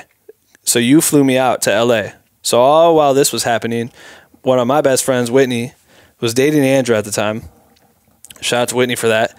And they're no longer dating, if anyone's wondering. We talk about this in your podcast, but they were dating, and she told me, like, you know, whatever. She talked to dudes and stuff and be like, oh, this guy, whatever. This guy's a filmmaker. Blah, blah, blah. I'm like, okay. And she's like, sent me a link to your site. And I get on there, and I see like a Chris Brown video and like a documentary, the Ryan Blair documentary and stuff. And it's like real cinema, real filmmaking type shit. Someone that was at that point, now I'm understanding what it is. I'm like, oh wow, he understands video. Like he can really make videos. Like this is crazy. I'm watching through all your shit. I'm like, this is like, you're talking to a legitimate filmmaker. You're not talking about some dickhead. Like this dude's tight. And then, you know, every once in a while she'd be FaceTiming, so she'd introduce me to you, and then you're just always in the room, and I call, you know, she's like one of my best friends, so I'm talking to her all the time. So we start talking. And then you had me come out to surprise her for her birthday, and in exchange, you had me work for you on set. I'd never been on set before. I think, was that the Chris Brown Don't Kill the Fun video? Yeah, but before that, we did the day before was that karate video for... Oh, that's right, for DJ Rehab. DJ Rehab, cool. Yeah. So you come out here, you fly to LA, you bring your camera. Yeah. I bring you to set, and you start doing BTS photography and video. Yeah. Even before that, you took me to a house in the hills party. Like I think the first night we were here, you meet Veronica. We like pulled up to some house in the hills party, and there's a motherfucking chick that was on Degrassi or something, and she like let us in and got us alcohol, and there's Kanye might be there, whoever, like it was like some shit like that. And it was like the experience of me being like, oh fuck, like I was really here before, but now I'm really, really here now. Like this is insane to me to like see this shit. Like fuck, I'm in the hills, like I could see the city, and then you take me to set. Like I didn't know what to expect or whatever. And you directed the Rehab video, and did you direct the Don't Kill the Fun video? Produced that for Chris. You did? So whatever. We go to set for the Rehab thing. Is basically Andrew's concept is how Andrew. I think this is how Andrew like thinks every day. Like the treatment for this video is what happens. Only when I work out. Only at the gym. Yeah, when he's at the gym, all he sees is hot Instagram model girls like pretty much like fucking each other in the shower. Clickbait. Yeah, it was clickbait. That video got like 200 million views or something crazy. So you're on set for the first time. Let's not talk about that. Well, I want to know what it's like from your side of it, being on set for the first time, going from shooting videos with your boys back in Iowa. Now you're on set and you're seeing a full crew and production trucks and real gear, and I think I remember you seeing like the red camera for the first time. You took a picture of it and you're like, holy shit, it's a red camera. Damn. Can I touch it? Damn, like, yeah, you were like so like wide-eyed about that, and I think it's important people know like what that was like. And just being on set also as your first time experience, like how do you carry yourself? How did you carry yourself? So you... Yeah, I forgot about that, because I knew that there was like one dude maybe in the Midwest that owned a red, because no one could ever afford a red. Like no one could get a job that would pay for a red. Like no one had reds. I remember seeing that and just being so blown away. And yeah, the crew being there, it was so massive. It was like a huge building. You shot the Ariana Grande video in the same building. I think a bunch of videos have probably been shot there, but it was like this cool spot. They had a crew. They had walkie-talkies and shit. I'm like, what the fuck? They had a haze machine. Yeah, all this. I made it. Walkie-talkies. I did make it. No, dude, I feel you. because we didn't have that shit. We were in a car filming and like call someone on the phone and be like, come fucking drive the car now. I'm ready. You know what I mean? Like that shit was crazy. And then you see Instagram model girls that I've seen on Instagram like before, like, oh fuck, that girl's like a famous girl, like that girl's famous or whatever for her fake ass and fake, like, you know what I mean, like, oh shit, and this is real. And then like you have a karate guy there and he's like a trained martial artist and he's dope. I think I still follow him on Instagram, and he like comes in and just whooping ass. And you made a fake gym, like you took a room and turned it into a gym with props and all this shit, and it was insane to watch it. And it was cool because you were directing, you were like, yo, you could do, like, just chill. Like I was sitting in the director's chair like behind a monitor, like, oh, this is dope, like fuck, like I'm just following you around. Everyone thinks I'm cool because I'm with you. It's your set. Like, this is sick. And then I met Ryan Postis, who's our homie. He was shooting BTS at that time and doing DIT, I think. And so he was shooting BTS, so I became friends with him. And he's like, yeah, I'm just a photographer, video guy, dude. I just direct, like, make my own videos and blah, blah, blah. And I was like, oh, that's cool. So then fast forward, I have to leave to go back to Iowa. And you booked the Chris Brown shoot, and you're like, oh, you might be here for when I get to do this. And then it was supposed to happen like the day before I left, and it got pushed to like the day after I left. And I was like so stressed out because I'm broke as fuck. I have no money back at all. And I was like, I gotta push this shoot, like I gotta push my flight. And so I pushed the flight, and I just said fuck it, and I stayed. And you were like, you could come, like, be just a fly on the wall, just see how it is. It's way different. Like, and I pushed the flight and you brought me to set and you're like, just chill on the wall. It's a Chris Brown video. Like, you never know what's going to happen on these sets. Just stay out of the way. And I would like try to help. Like, I remember going up to like the grip trucks and like the lighting guys would get there and I'd be like, hey, you guys want some help? They're like, oh, sure, cool. And like, I'd take like a light and I'd have no idea where to take it. And I just ended up being in the way. And I was so awkward. Like, I just went to fucking Crafty and ate like 5 breakfast burritos, just standing there trying to like pass time. Like, where's Andrew at? Like, I want him to come back. Like, I don't like being here by myself. Just, I felt like I was in the way and I hated it. But it was cool because... And then I see Chris come and 7 Streeters there. It's her song on there too. So she comes. I'm like, wow. I think you see 7 come in. You gave her a hug and she gave me a hug. I'm like, oh my god, I just got a hug from this famous person. That's dope. And then I saw Postis again, the BTS dude from the day before. And I was like, yo, are you doing that again? He's like, nah, I got like 3 reds. I got to manage all the media. And Postis was the DIT that day. Yeah, DIT. So he's in charge of the footage. He's responsible from getting the footage from the camera to the hard drive. Yeah. So it's very important to make sure you get all the media and you're doing it quickly so that they can get the cards back and film more. So he's like, I can't do it. I'm not gonna be able to do it today. And I was like, oh shit. So do you have your camera shit here? He's like, yeah, I do. And then I was like, Andrew, could I just use his camera and do BTS? And you're like, oh yeah. And I think you asked someone else and they approved it. So I went from being a fly on the wall. I loved telling this story to people when I got back because I'm like, this is so crazy. Like, literally, I was on the wall. I stayed on the wall of this big warehouse and just sat there. Oh, it was cool too because this dude came in and painted the walls that I've been, James, fuck, what's his last name? It sucks I can't think of this. James Hunt, I think. Blunt? James Hunt.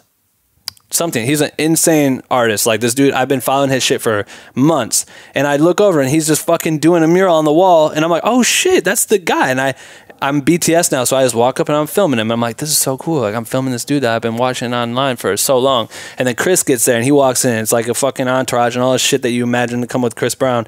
And I'm like, fuck. And I'm like filming shit. And Cal Scrooby's there and he's walking in. And I'm like, oh, that's the guy that Riveting signed because I'd done my research. I'm like, damn, he's a musician. He said, what if I could sign to Riveting? Or like, what if they saw my music and elevate? Like, he can do this. He can be around Chris Brown right now. That's crazy. Like, the opportunities are endless. And it just blew my mind. And I just shot the fuck out of everything and just kept shooting. And it was like crazy to go from literally being on the wall to being able to be right there with Chris and film him and ask him to say something to camera. He's like, yo, we on set, blah, blah, blah. And just to see how they spent hours making that one shot with the blue and the fans, remember? Like, they just kept moving shit around. I'm just watching them spend hours on one fucking take. And it's like crazy to watch that shit. And you see Joe Lubisi sitting there doing some camera tricks and shit. I'm just like, this is fucking iconic as fuck. And I'm in here. And I'm from Iowa, and that doesn't make any fucking sense. And I turned around and flew back to Iowa the next day. My mind rocked. And then you cut the video, and you hit me like a week later, like, man, the footage is great. Like, you killed this shit, bro. Like, blah, blah, blah. And it went out on, like, MTV. And I was like, holy fuck. My shit's on it. Like, this is crazy. And that blew my mind. But it was when you asked me to come back for an Ariana Grande video that you directed. You're like, yo, I'm directing this video. You should come do BTS. And I just like couldn't afford it to like fly. And I was already traveling with my homie Travis. And I couldn't get back. And I was like, do I go? Do I not go? I don't have any money. And that's when I like changed my mindset to like, all right, cool. I got to get a budget together so I can move to LA. I need to go. And at this time, you're right. I did South by Southwest. And so you were like my introduction to the entertainment world. But at South by Southwest, I went there and I shot. My homie Craig flew me out there. He had like a blog in a house, the thing that I stayed at when I first went to California. He had like this creative house that he put together. Man, this story is long as fuck. I'm sorry. Support us on Patreon if you're listening to this right now. Okay, cool. Every dollar counts. So I go out to Craig's and I meet Craig for the first time. I'm back in Iowa. He's seen me do the music shit. He knows I'm sick with the camera. So he's like, yo, fly down to South by Southwest. I come there. Sorry, I'm backtracking, but you need to know the story. Go to South by Southwest. And he just wanted me to be there to get content and to help me network with my music and just creative. He just wanted me to be around people. And I don't he was friends with King Chip at the time. I was like gonna film with King Chip. I went and shot his show. There was another dude named Kembe X who he was living at Craig's house, and I didn't know him, but I heard he was affiliated with TDE, which is Top Dog Entertainment, which is Kendrick Lamar's label, Schoolboy Q, SZA, all those people, J-Rock and them. And apparently he was like affiliated with them, and I was like, oh shit. And so Musa, who's his manager, who's like co-managing him with Craig, calls Craig and like, hey, is your boy there with the camera? Have him go to the showcase and film Kembe. And so we left whatever we were doing. Craig's like, we got to do this right now. I was like, okay. So we hop in the Uber or whatever, go. I don't know if they had Uber then. We go to this spot, and it's like this big. It's probably the biggest showcase because it was Peter Rosenberg's showcase, Hot 97. I don't know if you know who he is, but to me, I've been listening to him do interviews forever with Ebro and all them. It's his showcase. So he has every artist come out and play for 10 minutes. So he had like 100 artists, but it's like all the biggest artists and shit. And Kembe got a slot. And I remember I met Kembe, and Kembe like sees me, and I'm like, hey man, like let me know if I'm in the way. And he's like, all right, cool. I always say that to artists. Like when I introduce, I said that same shit to Beyonce. Like, hey man, let me know if I'm in the way. I'm just gonna do my thing or whatever. He's like, all right, cool. And he just kind of didn't fuck with me. And we were at the top, and we were like kind of looking out over the stage, and he was watching some artists that he was into, and he was like shaking his hair, and he had dreads and shit. And I filmed something that was in slow motion. It was cool. And I just like went over to him. I was like, yo, check this out. And I like, played it back for him. And he's like, yo, whatever you want to do, tell me. Like, do what you got to do, bro. That shit is sick. Like, I trust you. Do anything you want to do it. And I was like, okay. And then they told me I couldn't go on stage with my camera. No camera guys were allowed. And so when he was announcing Kembe, he's like, Kembe X. And Kembe ran up, and I just ran with Kembe. And so I run up on stage, and I just get up there behind the DJ thing and plant myself and start shooting. And then Kembe's going, so I'm walking around Kembe shooting. I get down the pit. I'm shooting Kembe from there. I'm like shooting him everywhere I can. We get home. I fucking cut like a 15-second teaser because that's all you could do for video at the time. I sent it to Craig, who sent it to Musa. And then the next day, Craig's like, let's go back, go be with Kembe. So I went to some other showcase. He played like a small little Mexican spot or whatever. And like, it was just like this tiny show. Did the same thing. Lil Debbie was there, some rapper girl. Like, I shot everyone. But I was sitting at home trying to edit. And I remember Craig came back, and he was with all the boys and was like, yo, Musa called me. And he said, yeah, your boy Ben, he's got quick turnarounds, he's ill with the camera, like I fuck with him or whatever, I want to bring him out on the TDE World Tour. And literally they told me this shit, and everyone like knew but me, because they were all at dinner and I was at home editing, and they're like, we're like, I'm like, I fucking won the lot. Like, you're talking about Kendrick Lamar, you're talking about I'm gonna go on tour with him, Schoolboy Q, J-Rock, fucking Absol. I'm like, holy fuck, I live in Iowa. Like, that just happened from doing one video for Kembe. Like, holy shit. And he's like, yeah, he fucks with you, like he wants to take you out. And then my life changed like that. So I go home, I'm thinking I'm about to go on tour. I was working as a Google photographer at the time. So basically I would go, for people who don't know what Street View is, if you get on Google Maps and you can hop in the street, you know how you can do like 360 view. I would do it where I would go into a business and shoot a 360 view inside of a business, and I would sell it. I was like the third party, but I'm the freelancer that was certified by Google, and I could sell to brands or businesses or whatever. So I'd make money doing that shit. And in my mind, after South by Southwest, I thought I was going on tour like that week. So I get home, my friend had a free trip to Cancun, and we're about to go, and I had to cancel on him because I'm like, I can't go to Cancun because what if I have to leave for the tour next week? Nothing's been announced. I don't know anything. Don't hear anything back. I missed this trip to Cancun. I'm real bummed about it.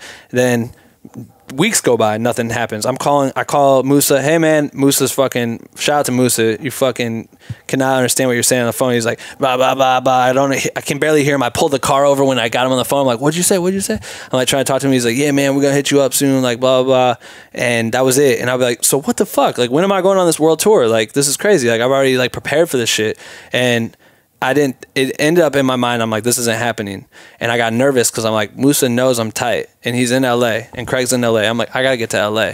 And then I go out and I meet you and I have that experience and I come back and I'm like, oh my God, like I was just on set with all these people. Musa's there, Andrew's there, like all these people that I could work with, like I could collaborate with, I could create with.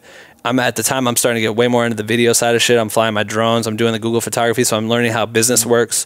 And I think that being around, I remember when you were shooting that BTS for Chris Brown and you weren't sure how close to get to him. I remember pulling you over to interview him for the BTS.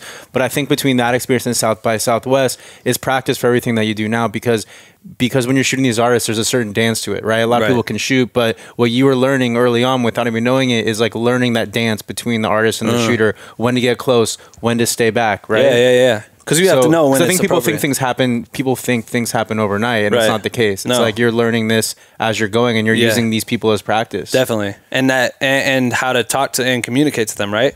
Because at the time, what was cool to me, what I realized by being there, and I remember being there, like Chip the Ripper, I don't know if you ever listened to him, but like he had ill mixtapes and shit, and I remember like filming him and being like, man, I'm at South by Southwest with Chip. Like he has his shoes huge, and he had these fucking like $40,000 shoes that were LED lit or some dumb shit. I remember like putting my $30 shoes next to his and like not Snapchat, whatever it was at the time, just taking pictures and be like, man, I'm around a cool like artist. But I could communicate to him from a standpoint of an artist, but with the camera in my hand, he was cool with it because it was easier for us to connect. So he felt more comfortable around me, and I could just, if I needed to shoot, I could shoot. If I could talk to all the artists that were coming in, rappers, musicians, because I was a musician. So I understood how to speak to them. When you put me in the room and say like, okay, boom, I'm thinking like, if I was Chris right now, what would I want?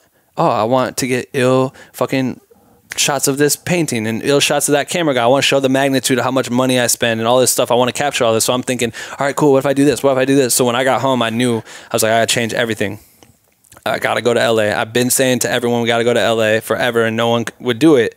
And that was my mistake, because I waited for people. So if you want one thing to take away from this, just fucking go do it by yourself. Don't trust or wait. Don't not trust people, but don't wait on other people's agendas. Like that shit does not matter. Like it's all about you and what you do. If I would have waited on people's agendas, I'd still be in Iowa.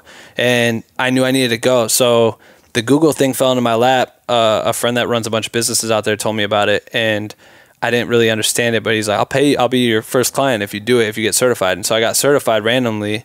I lied. I said I was a photographer. At the time, I worked at the music venue and shit, and I said I wasn't a photographer when people would ask me to take, like, so, oh, you're a photographer at the business? No, I shoot videos. I bought this camera. It's an HD video camera. Like, I don't shoot photos, but I would be shooting photos at the shows because that was my job, and eventually kind of figured out how to shoot photos. But he told me, like, I'll hire you if you can do this 360 thing. So I was like, oh, shit, okay. And then I was talking to him like, hey, is there money if I bought this gimbal? If I did this? Like, I started learning about all the tech, and I was like... So you're investing in yourself? Yeah, I started investing in myself. And so I paid like $1,500 to buy all the right gear to be able to shoot these 360 photos. I get all the shit. I get certified. I do all this stuff. I open up an LLC. I get insurance, all this stuff. I'm like, oh my God. I launch it. I post it out to the world. Yo, I'm fucking certified. I'm waiting for the business to roll in. Nothing happens. I'm like, oh my fucking God, dude, I just blew most of my money. What the fuck was I thinking? And then I realized, oh shit, you have to, now I have to be a salesman. I can't just be, like, it's not just going to fucking pour in money. Like, I have to go do this. So I had to start learning how to communicate to people and how to sell, which was weird as fuck for me. And my, what's the word? Like, when you feel like, when people look down on you for shit. Like, I felt, I'm out here trying to be a rapper. I'm in my hometown promoting all my shows, promoting all my songs, shooting videos, doing everything. When I see people, it's all hip hop shit. But then I had to switch gears 100% and go down and try to talk to these small business owners that own boutique shops and shit. And I just played at right next door to your place last night and sold that shit out. But now I'm in here trying to sell you on a Google tour. You know what I mean? It fucked with my self-esteem, and I'm like trying to figure out how to do it. And I wasn't good at I hate selling shit to people. I feel like if I could give everything for free, I would. That's like my ultimate goal, is to give everything up and like do shit for people. I would shoot shit for people all the time and like not ask for money. And so I had to like figure out how to do the business side of it. And when I figured it out, checks started pouring in. Like I started stacking bread, and I was like, oh my fucking God. Like it was insane to see me. I made money for the first time in my life, and I wasn't even trying to do it. I was trying to do it to like, so I could leave. Because your plan was to save up money to move to LA. To go, yeah. So did you have a certain number, like dollar in mind? That, like when you hit this number, you're gone? Yep. What was that? It was 10 grand. I was like, if I can get 10 grand, I could go out to LA for at least 3 months and blow, you know, whatever that is, like $3,300 a month. I didn't know how much rent was. I didn't know anything about the economy. I just heard LA is expensive, everything's expensive. So I was like, all right, cool. Between flights and getting out there, I want to have 10 grand to lose. Basically, like that was my gambling money. And even before that, I wanted to buy a 5D Mark III. I wanted to get a 14 millimeter lens. I wanted a Ronin and a drone. Like, so those are other things that were on my hit list. And I remember right when I got back from California, I wrote that shit on my fucking my board, or not my vision board, but like my dry erase board. And I remember even telling you like, dude, look, I flew this drone, check out this shot. And you're like, man, that's cool. Like you were like telling me it was dope. And I even remember you telling me like, you should check out my friend's drone videos. You sent me Taylor Cut Films. And I was like, dude, I've been following him forever because he used to shoot for Time Flies. I know this guy. Like, that's crazy. And I just remember being so inspired. And my goal, I had read it in a book, was to give without any expectation of anything in return, right? So even though I'm little and in Iowa, I tried to think of all the resources I had so I could try to make your life better. I'd be like, hey, Andrew, this other dude I know, Patrick Lawler, he shoots red shit. Like, maybe I could connect you with him. And you're like, oh, actually, I know him from some other thing. Or, hey, this dude does this, and he's like a VFX artist. I would just try to put everything out there just to help your cause and hope that something comes from it. And then hopefully through that, you just could see I'm a good person. I'm just trying to make connections and collaborate. And you kept doing BTS at this point. Yeah. Right? You were assistant editing with me on the Chris Brown documentary, or started to assistant edit with me. And at that time, there wasn't anything in the budget to give you for BTS or give you for assistant editors, because sometimes that's the reality. It's like your budget is spent on other things, and it's almost like an afterthought sometimes. Well, you didn't plan on me being there. Yeah. Like, but you know that providing me value was your way to get your foot in the door, which was smart. So leaving Iowa, I did it. Like dude, I made probably 30 grand in like 6 months. I remember thinking that to myself, like, oh my God, like sometimes that's like a salary for a lot of people. And I made it in 6 months. And that was learning. Like that was probably finally making the real money towards the end of it, right? So much so that when I left, I was like, and I got to LA and I'm doing all this shit and I'm doing a lot of stuff for free. I'm sitting there like, damn, I could have done 4 tours today, easy. I'm confident in that. And I could have made like a shit ton of money just in one day. And why it took me 3 weeks to make this much money when I got to LA. But something about it, I'm like, I know I got to do this. Like I got to give that up to be able to get what I've been thinking about. Like I can't get lost in the idea of the money part of it. Like that didn't matter to me anymore. But whatever, I saved up 30 grand, or I made 30 grand and spent a bunch of it buying shit and building things and trying to do and advance the Where brand. did you live when you first came to LA? Craig's house. I moved out there, I brought my shit, brought the drone, all this stuff, and I lived at Craig's house on the floor in one of his rooms with my boy Johnny and Yassine. And Yassine's from Paris, and he's an ill producer, and Johnny's a fucking visionary. And so we all had this one room, one dude on the couch, one dude on an air mattress, another dude on an air mattress, and I lived on the air mattress for like fucking 15 months. People coming in and out, no doors really, had like sheets on there, but it's at Craig's house, and Craig like put me up and set me up for fucking this. And so when I got there, I was just like, okay, cool. Like I'm in LA, like this is it. And I remember trying to finish a video for a client I had in Iowa, like a micro doc about this like pilot or whatever. So I'm like editing the video, and it's so hot, and I'm in LA in the valley, and I'm like, this is so crazy. I'm out here. His house is so sick. I like hop in the pool and shit. And I just noticed that everyone around in this house that was like floaters that were in the house were like fucking not doing anything. Like they were just smoking weed and kicking it and watching TV and living that life. Like someone's supporting them. Craig's house is supporting these people. And I was so turned off by it, like, fuck, this is what these people do every day? Like, what the fuck? like, where's the, like, we got to be moving. Like, we got to be creating. Like, this house is a creator house. Like, we got. You also had a time limit to being I had able 3 to, months to survive out here. And you were gone. So in this first like 2 weeks or whatever, I think you were in like some other city, some shit. I don't remember where you were at, in Amsterdam or something. And I'm like working. I get the video done. Then I'm like sitting there. I'm kind of depressed. Like, oh my god, I made the wrong move. Like, I'm not.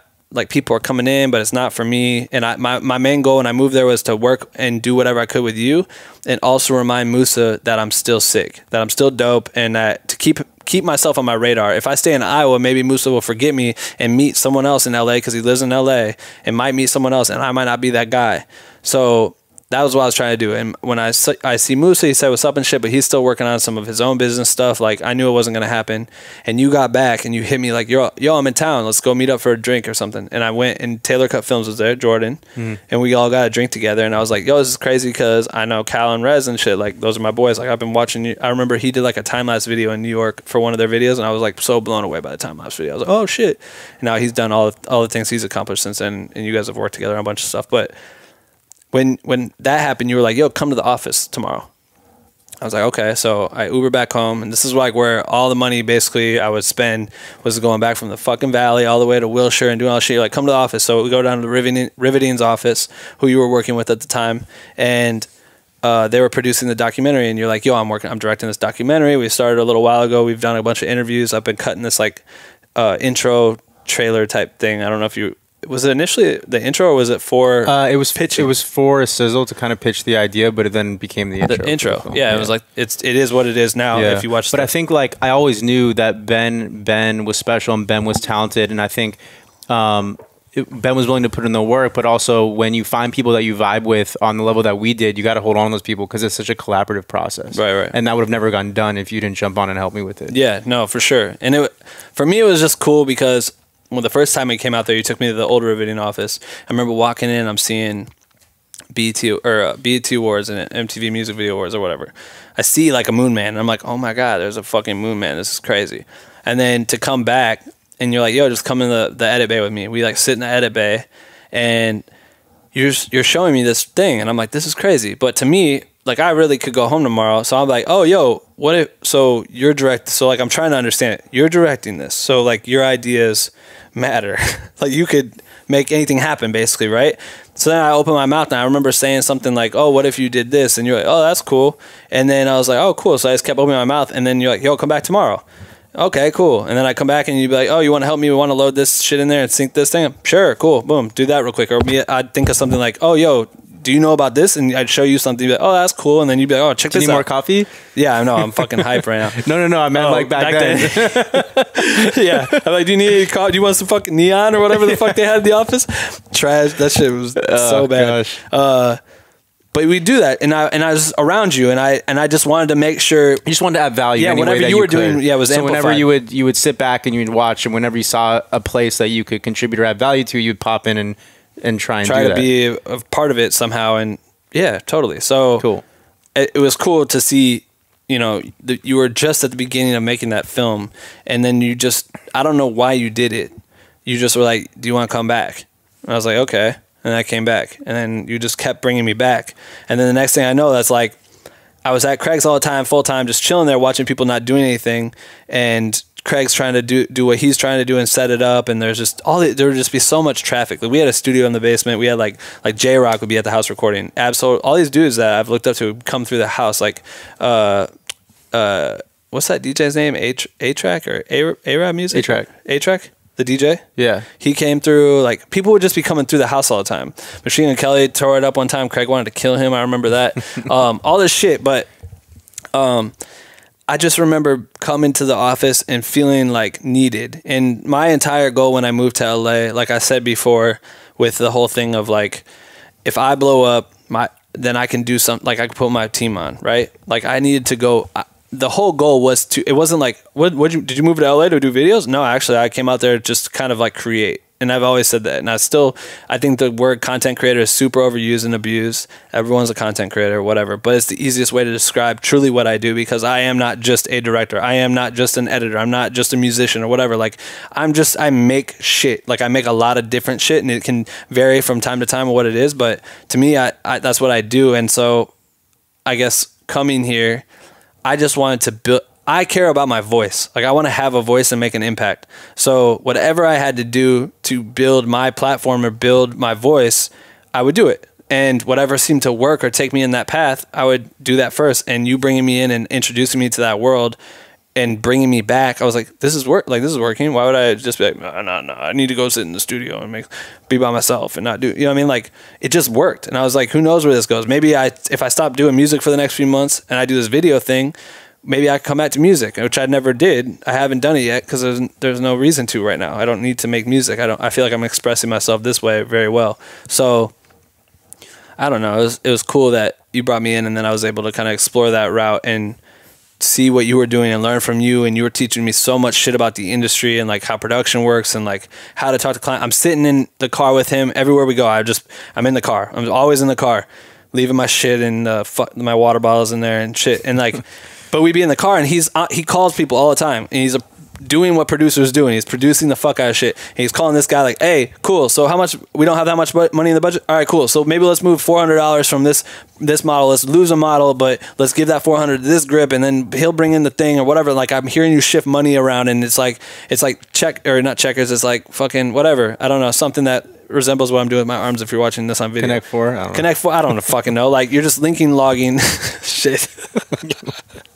You're just like hot glue gunning things to wood, you know what I mean? Like, but like it was crazy. And that was like when I first came out, I remember sitting in the car and we were in traffic going downtown, and like we weren't moving, and you were just calling all these people talking about some real shit. And I'm like, this is crazy. Like I'm in the car hearing about some shit about a Chris Brown video. This is nuts to hear. And then it happened. And then to come back and just do it and be around that, and then by default, by working on the film, then like Cal was there, and Cal's Riverding's artist, and then I would take Cal to the roof, and I'm like, yo, what if I did a drone video, bro? I saw you, and I look up, I know your shit, like you're cool, like check this out. Like what if I do like a drone selfie on top of this tall ass building off Wilshire? It sounds crazy, but how much did just learning to fly a drone get you in the door so many times? So much. Me being a nerd in Iowa and like loving it. Like Tim had he built his first drone. It's in my Patreon video. I like you just see him taking off this fucking thing he built himself, and then DJI started releasing stuff and we started playing with it. But we played with those drones so much. Just before drones were really like as mainstream as they are now. And I remember you bringing the drone to set and bringing it around just different random places and meetings we had with celebrities, and you take it out, and naturally people would just come and hover over you to check it out. Is this one of those drones? But you knew that was kind of your way in the door to be able to make relationships with other creatives and the people around you, which is smart. Yeah, because it'd be cool. You film something real quick, and then it'd be so easy to toss on my computer that's with me probably in my drone bag, and then just like edit something real quick, and in that same meeting I can turn around and show whoever it is what I made. And that's what happened. I'd show Cal's like, oh shit, this is dope. Then me and Cal become friends very easily. Or then we go to a Chris Brown video, and you guys are sitting there, and I'm like, hey, I could fly the drone over downtown and do this or whatever. Cool. And had you gone on to a tour with Schoolboy Q at this point? Okay, so you're assistant editing for me on the Chris Brown documentary, and then did you go to tour around then? No, dog, that didn't happen till after Mary's doc. After Mary's a doc, lot of shit happened. Schoolboy Q. Yeah. So we did royalty series. That's right. So we did the Chris Brown royalty series. Yeah. You started off as assistant editor on the Chris Brown doc, and then provided so much value that I offered you the co-editor position. Appreciate it. That was tight as fuck. Because I struggled with that too. I remember struggling with that really hard because I didn't, like we spent, how long do you think we edited that movie? Like not counting the time that you and me moving forward was like 9 months, I feel like. Before the film was almost done, and then it took like another year and a half to finish it, but like it took us like 9, I remember I have videos of us like popping champagne because we thought it was over. We're like, we made the movie, and then the movie kept changing afterwards. Like And with documentaries, there's no script, and there's so many hours of footage from interviews in the can, and there's a million different ways that you can approach the film at any given time. It's not like a feature film script where the script is in front of you, and it's just like, oh, do we use this take or that take? It's like you're really creating and directing this movie in real time. So it took us forever. So we did that. We finished that. If you want to, like, I'm just trying to get to the next thing. Was there anything you want to touch on in there?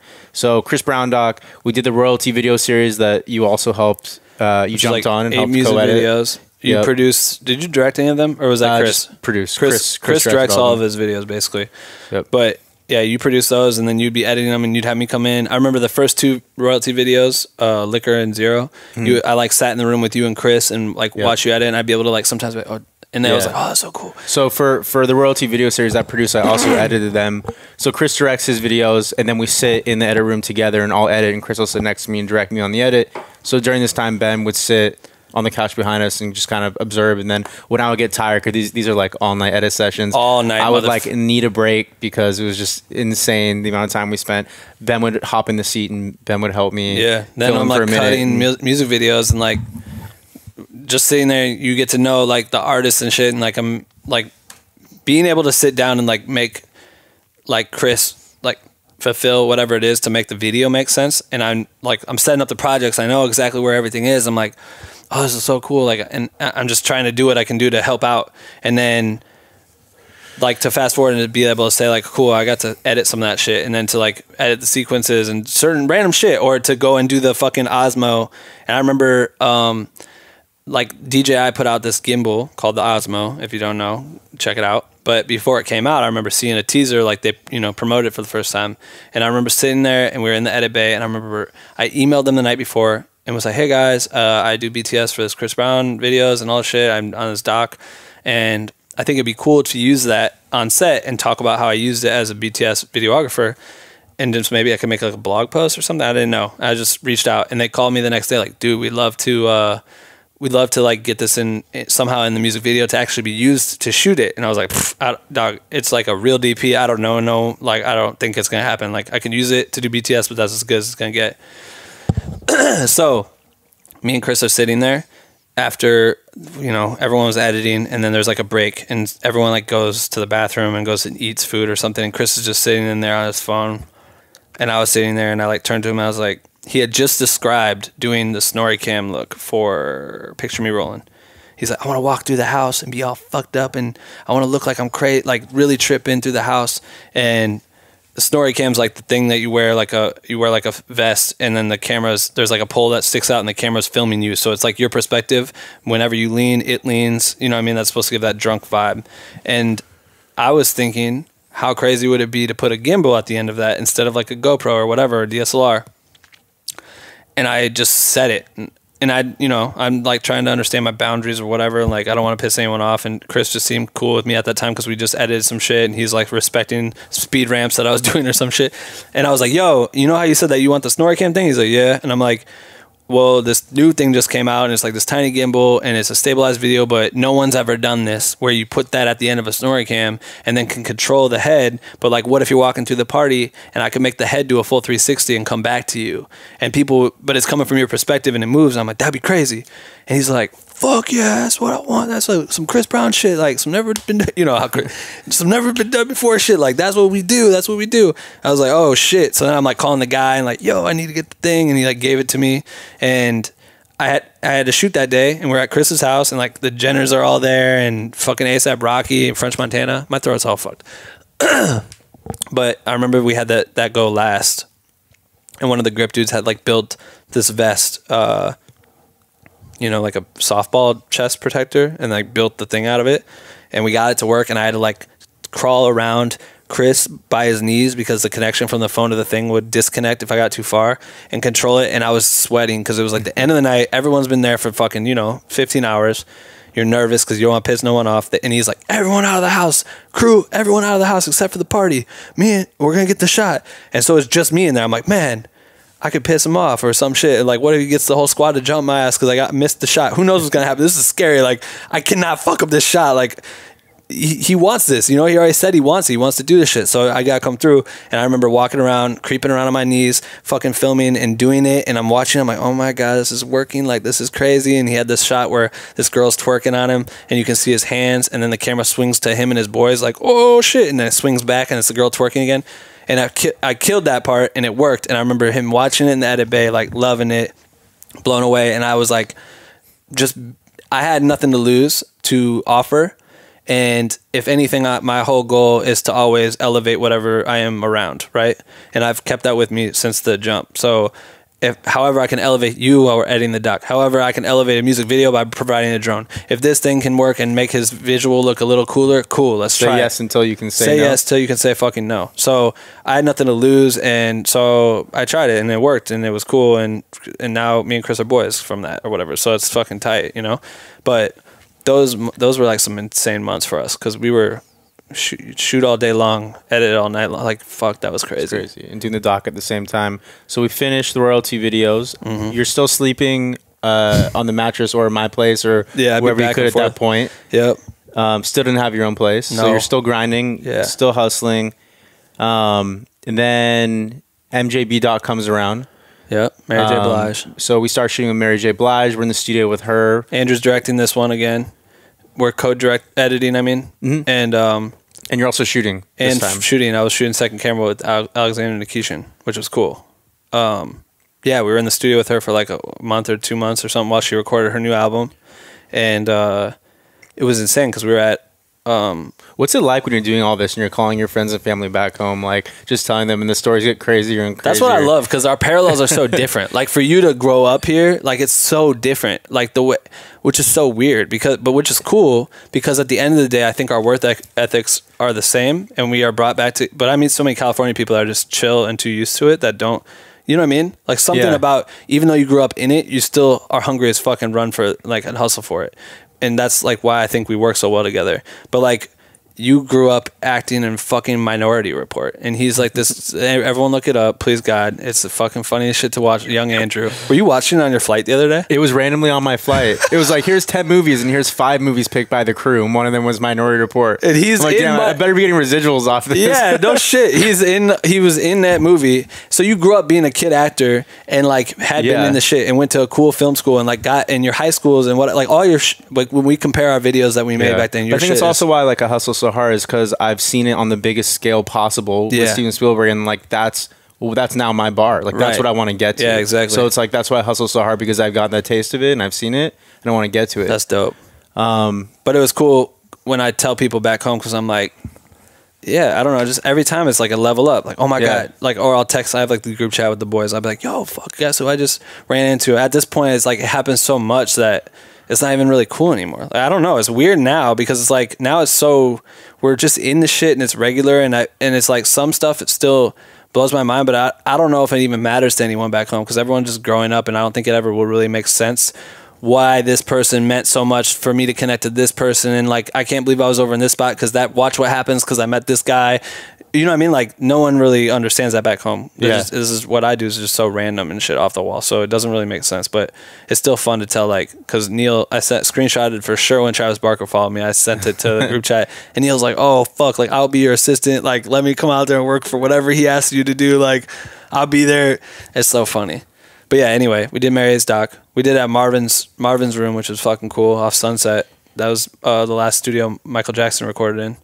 Marvin Gaye's old studio, and got to be with the fucking GOAT, dude. Mary J. Blige is a legend. Like, so this was different from Chris's doc, because Chris's doc was a year and a half time period, but Mary's doc was literally while she was recording this album, so it was only a month long.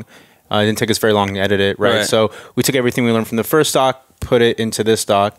Around that same time, you not reconnect, because he's your boy, but you talk with Marcus about EA Sports. So at this point, Marcus is seeing everything you're doing because you're leveling up. You're, now co-editing, now you're shooting, you're around all these people. I think, did that play into him trusting you with the next opportunity that you were offered? Well, and he advanced in his career. So while I'm advancing, he's advancing, and now he's overseeing a lot of shit having to do with the social side of EA Sports games. Which, by the way, is so dope to always like keep in touch with all your boys who might not be at the top right now. And girls. Everybody levels up at some point. And so if you just keep managing those relationships. The idea is that you all come up and you all can help each other out. Is the end game. Because sometimes you might not even know that someone that you went to high school with is doing something very similar. Just because you stayed out of touch. Like, it's hard to manage it all, but it is important to do all that shit. But yeah, he rises his career, you rise in your career. Yeah, he reaches out toward us finishing the end of the doc. Was it when Mary's doc got done? It was right around the end, yeah. So he called me and was like, yo, I want you to direct this spot with Lil Dicky, Rob Gronkowski, Antonio Brown, Von Miller. 3, all these superstar NFL players, which I fucking am a terrible NFL fan, so I don't know a whole lot about it. So I have to do some deep research right quick to come up with creative, pitch to Dicky, get him on board. You know what I mean? He had his boy Tony that was there, so we were working with Tony. Tony's a fucking beast director. He just... Ben's like, wait, how many points you get for a touchdown? Yeah, I know, right? When's halftime?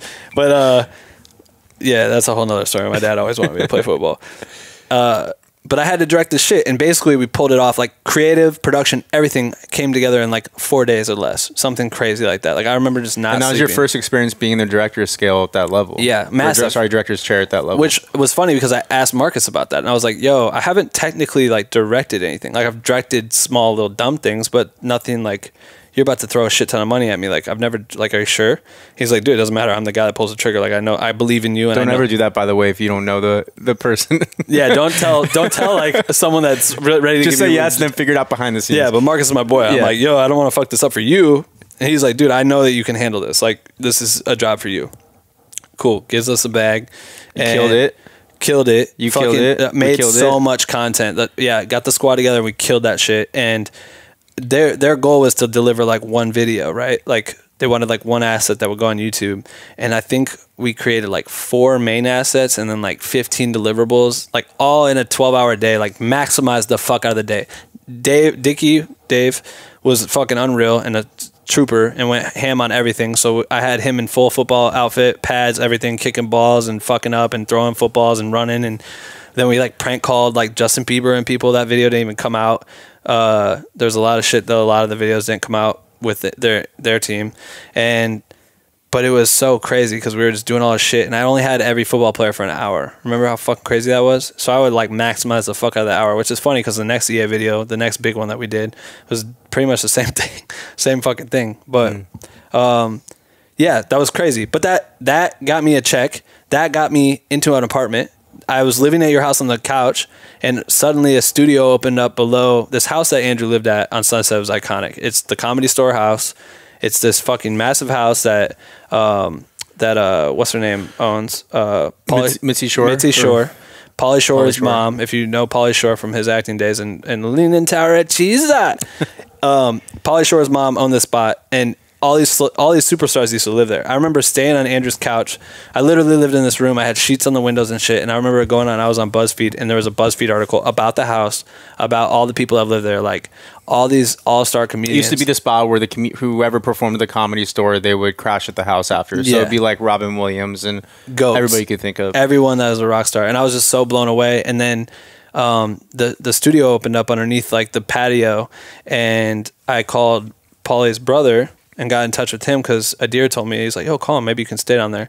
And I was like, hey, I just want to move in. And he's like, all right, cool, well, we're thinking it's like $2,400 a month. I was like, fuck, I don't have $2,400 a month. What do you mean? Like, I'm still on the couch. Like, maybe I could come up with like $1,000 or $1,100. And I basically traded him cheap rent for like 3 months in exchange for drone shots of the house and his locations down in San Diego that he owned, like some real estate shit. So I bring it back to real estate roots to secure my fucking apartment. So I went, did that, shot the apartment, got to live in there for 2 months. It was up, went down to San Diego, shot 3 of his spots down there, doing all kinds of shit, virtual tours, way too much shit. Getting an apartment for $1,200, but I'm living on Sunset Boulevard. And I remember coming there the first time he brought me there, and I'm like, oh my God, I'm in like this, I'm in this is it right here where I'm at. I'm in the hills. And then when Lauren came for the first time, she saw it, and we were like looking over, and I was mad cheesy with it. I'm like, I'm gonna fucking run this city. Like we were looking at it as at night. We're like sitting there. I'm like, this is insane. And then we lived there like a year later. Like EA set that up. Like I directed that. Then I edited a couple other spots for them, and just got initial money. And then I started working with like influencers and shit. And the TD thing happened. But before we get to the TD thing, I have got to take a fucking piss. So let's pause. Do you want me to give like a quick monologue while you're peeing? Should I bring back the acting thing? Do you remember your lines? I'm gonna get water. You remember the lines? Dad, come here. Longer story about that one day. We'll be right back, everyone. In the meanwhile, since this is new and I'm enjoying doing it, find us on Patreon to support us, Black with No Cream on Patreon, because that's going to help us out a fuck ton in growing this and taking this podcast and the community to the next level. Patreon.com/Black with No Cream. This commercial's over. Goodbye. Yo, we're back. I had to pee, so sorry about my bladder. But what were we just talking about? Influencers. Yeah, so we shot those spots for EA Sports. It was your first time in the big boy director chair. Yep. And then we I can't remember if I introduced you to, was it through Taylor Cut Films or whatever, it doesn't matter, but you started working with some influencers on the Shots roster. Like Rudy and them. Yeah, it was through, you introduced me to Jordan, and then Jordan hit me up to bring me out to fly drones. Oh, again, it was the drone. It was to fly drones. Yeah. He's like, hey man, could you come out here? Rudy's doing a video out in the desert. Like, it'd be cool if you could come shoot drones. Honestly, I thought it was going to be for an hour. And I went out there and we were out there all day long. I got sunburnt like a motherfucker. We were way out in the desert, made this really funny video. And I didn't do anything the entire time. I shot some sort of vloggy BTS type shit for no reason, and then at the very end, Rudy wanted to run. Rudy Mancuso, find him on the internet. He's fucking funny. He's a genius, and he's a really good musician. But he was running through this desert, and he needed me to chase him with the drone. But it was so windy out there that I was like, yo, I think the drone's actually gonna crash. Like if I fly it. But I also was like, fuck it. Like I want to impress this dude. I want to get him to want to work with me. So I tossed the drone up, and it was insane. Like flying that wind was so crazy, and I'm trying to chase him and a bunch of people running through the desert and stay framed up, and I'm like going, and the drone looks like it's gonna flip over because it's so windy, and I got like 2 takes out of it, and then we were in the car, and I remember pulling it up, and I was like looking through it, and he's sitting next to me. We're driving back, and Rudy's like, "Oh my god, bro, this is my favorite shot ever!" Like he starts seeing, he's like, "I love this. Is my favorite thing." Like for some reason, it was his favorite. The favorite thing that we got out of the whole day was this drone shot. And at this point, drones have been out for a little while, and some people were starting to use them regularly. So it kind of was weird for me because I'm like, wait, really? You don't use drones like all the time? Like, what the fuck? And so then Rudy started, he's like, you're my guy. Like he called his manager, Sammy, and they run Shot Studios, which is like this conglomerate of like social influencers, and they manage all these artists. And like now they're doing musicians, DJs. They got shows on Netflix and shit. They're killing it. I'm actually supposed to go talk with them next week. And then, so he tells that dude, they hit me up like, yo, we want you to come and shoot another video. Rudy loved you. He wants to have you around again. Like, could you come shoot this video? So I go back, and like at the time they're paying pretty good money for just YouTube sketches and shit. And it's like my first time working on like with real YouTubers that are getting millions of views on their videos when they drop them. And so we shot like a basketball sketch, and then they needed help with like Lele Pons, who's one of their other influencers, and then Hannah and all these Anwar and all these people. So I started bouncing around between all of them, and I'm just kind of shooting their shit, doing my shit. We were still wrapping up the doc. I think we were like starting some other stuff, and then I moved Lauren out to LA. My girlfriend, she lived in Iowa the whole time while I was out here living on the floor. And then when I got a studio apartment, I was like, all right, cool. She could maybe pull this off. So she quits her job. We packed the car, move it out to LA. And then like 3 weeks later, I'm getting a phone call from Musa, my boy that promised me this TDE World Tour, calls me 2 years later almost. Yo, Schoolboy Q's going on this tour. I told you I was going to call you. I want you to be the guy. Like, you got to go. And they didn't really have shit for money for that, and like it was kind of like this back and forth thing because at the time I'm doing all the YouTube shit, plus I'm doing EA jobs, and like everything was kind of taking off and paying me really well. So I was like, fuck, do I leave the Google Tours again to go work on sets for no money type scenario? Like, is it worth that? Like I had to outweigh it. Plus Lauren had just moved here, and they're asking me to leave for 4 or 5 months to go around the world and do something that I've always wanted to do, and I thought I was going to do it 2 years ago and didn't happen. And so ultimately we decided that I needed to do it, which was really hard because Lauren didn't understand. She didn't know Q. Haha, bitch ass. Got him. I'm trying. She didn't know Q's music at the time. So to her, it was like me going on tour with my local band. Like, shit, it didn't make sense. Why would you leave? Why would you make me move out here and then leave me for? So it was really hard. But ended up going out. Didn't make that much money, but like the opportunity was insane. So like the outweighing of taking the tour over thinking about the budget and the money or whatever, it didn't, like, this was like, okay, cool. If I shoot this shit for him, I can finally do what I want to do. I want to piece together films and make short pieces and like find ways to curate content and make it at a high level.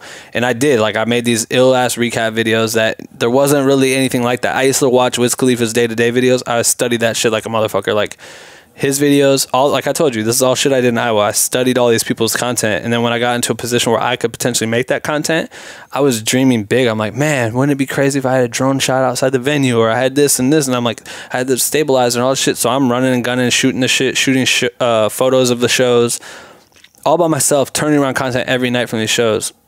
And they never really had anything like that before. And so it made me stick out really hard, and I built like a little bit of an audience, which was cool. And so we toured everywhere. We did all of the US. We did Europe. We went to fucking Iceland, Australia, Canada, It was a long tour, but it was cool because then I built a good relationship with Q, and I built like, you know, a relationship with all his friends, and then I shot some of Kendrick's shit too, just by default, by being around, which is the same thing as me being around you. Then all of a sudden by default, I'm working on Chris Brown stuff. So it's, you know, that's kind of how it works. And then when I got done with the tour, I had built like a small fan base, but they were all like photo video driven people. Like there's fans that are just fans of the music, but then there's a lot of fans that were fans of the art that I was creating. And they would ask me a million questions, and that kind of bridges us into like me starting Black with No Cream at that time. Which when I started, I'm like, at the time they wanted me to do Kendrick's tour, the Damn tour, remember? Mm-hmm. And so I was trying to decide if I go on that tour, if it was worth not take like the budget. We're having differences on money and stuff, and trying to figure out what we wanted to do. And ultimately, I decided not to take the tour. And the day the tour started, I'm thinking I made the biggest mistake of my life, trying to like flex and be like, I can't do this tour. You know what I mean? Like, fuck, do I do this and take the hit on money again, and try to build the opportunity? I was like, I feel like I shouldn't. I have all these other projects and opportunities that have come so far. Like, I need to do all these. And so when I didn't do the tour, I launched Black with No Cream the same day the tour started, which I was really fucking bummed that day because I was seeing content from like fans and shit. I'm like, fuck, he's playing in arenas.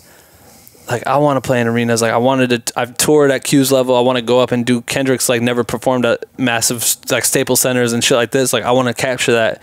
Didn't go. And then when Black with No Cream started, I remember, like, 30 people joined. And it was so cool because I watched a kid from Vegas post in the group and say, hey, I'm a videographer and I just want to learn about shooting rap videos and make music videos. And then another kid, and he goes, and I'm from Vegas. And then another kid joins and he goes, yo, I'm from Vegas, I'm a rapper and I want to make music videos, like we should connect. And they exchange phone numbers, and like I watched that happen the first day, and that was my goal. I wanted to create a place that creators could come together, because they're asking me a shit ton of questions. I can't answer them all the time. Come and ask their questions or share their ideas and their advice and build like a community where everyone could connect. And it happened on the first day. Like, and I saw that shit, even at a low number. I'm like, oh fuck. And now the group's like 4,000, 4,100 people, I think. Sorry, I burped. You probably could hear that, guys. I'm sorry. You should make that super loud in the mix. Rent people's ear. They listen to this in their car, and all of a sudden it's over all the speakers. I hope Nico cuts some like stock footage of people driving a car, and like my burp just comes in really blown out. Anyway, that's when I started that, and it's cool to see what it's turned into. But it was cool because not only that, like then we took on a bunch of jobs and we started working on a bunch of projects, and you started doing branded content, and then we're doing directed a doc with you and me both co-directed now, a doc about Lewis Howes, who has an ill podcast. And has a cool summit called Summit of Greatness, but his podcast is dumb big. It's got like 80 million downloads or some shit, like massive. He interviews all kinds of people, and so we went in and we made a piece which still isn't out yet.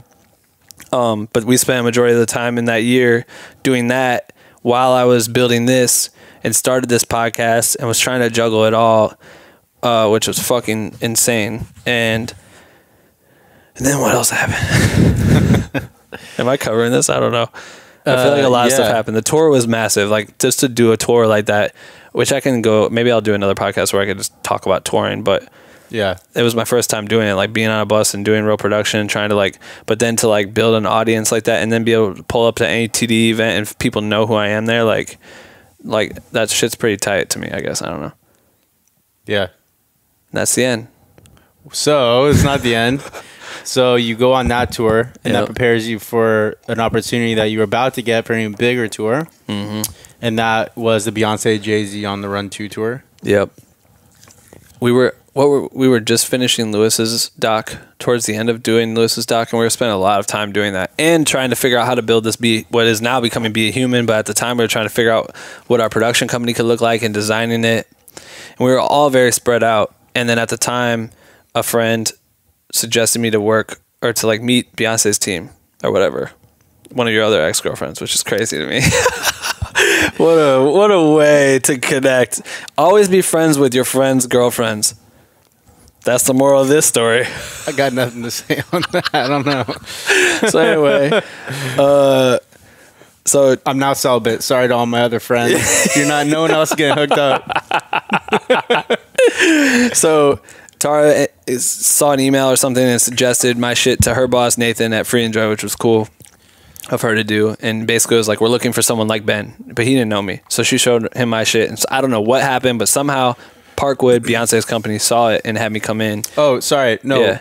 Before even On the Run, Coachella. My bad. No, yeah. Yeah. So we're talking about before even On the Run came about. Yeah. This you were offered the opportunity for Coachella. Basically. They brought me in and kind of like tried me out or whatever. I don't really know how to describe it, but it was basically like that, where I came in and just shot shit, but I didn't know I was shooting B until I got there, and like the person sitting down telling me this stuff, and then like, I'm like, who am I here for? Like, it was just a meeting, but I was supposed to bring my gear in case I shot. And she's like, Beyonce. And I was like, oh shit. They're like, she's getting ready for Coachella. We're, you know, capturing that, blah, blah, blah. So I'm just shooting like, you know, BTS, like what, you know, capturing the moments and whatnot. And I had to kind of like prove myself, and I did a same day edit that night and showed them, and then they hit me back a couple weeks later, and then a couple weeks after that they brought me back in, but I actually didn't go because I was doing a video for Rudy, and then Rudy was sick and canceled it, so I missed both opportunities. I felt like an idiot because I'm like, oh my god, I just said no to Beyonce. Possibly could have got another, like, worked with them. Then later on, they bring me back, which was cool, and I basically started shooting with them, and during the entire rehearsal process, which was like, I don't know how long it was, but basically like since January of this last year, I was with her almost the entire time. But leading up to Coachella, at one point, she saw some of my Ronin work that I was shooting, just like during rehearsals, and loved it, and somehow it was like, that's what I want or whatever. And I heard it, and then I was like, oh shit, I should get like a wireless pack or whatever, and like I could project it to the video walls and so you could see it. And she liked it, and eventually they had me do what the Steadicam guy was going to come to do. What it was cool because I could use new tech to like invent new ways to shoot a live show. Like now my camera, because you have a Steadicam operator who's they're amazing, they get great footage, but their rigs are so big and they're strapped to their shit that they couldn't, like, we had a pyramid at Coachella, like this massive pyramid with like a band of dancers on it. I was in the pyramid I was doing fucking passes in like tight gaps because I could, but you can't do that with the Steadicam. So I was getting all these new angles that they didn't have, and they liked it. And like, long story short, they hired me to be her like main camera at Coachella, like the main Steadicam. We had choreographed moves, and I would take her out from the B stage to the A stage and back, bringing Destiny's Child out. I'm the first Beyonce reveal at that concert. Like, the most insane shit that could ever happened to me within a span of like 2 months. You know what I mean? Like, just going in to shoot like BTS, and it turned into me having like one of the most pinnacle roles. Like, to explain how nervous I was filming the first shot of the first show, because it's 2 weekends, back-to-back concerts, and she headlines it. There's like 100,000 people watching. They're screaming, and they haven't seen her in a while because she had the kids, she had the twins, and like, she's been off the grid. And then she comes back and does this insane performance. And it's all about the camera movements. Like, the entire show is camera driven. That's all it is. And I'm just like, I do this first shot, and I'm like holding at this point, it's not a Ronin anymore. It's not an A7S.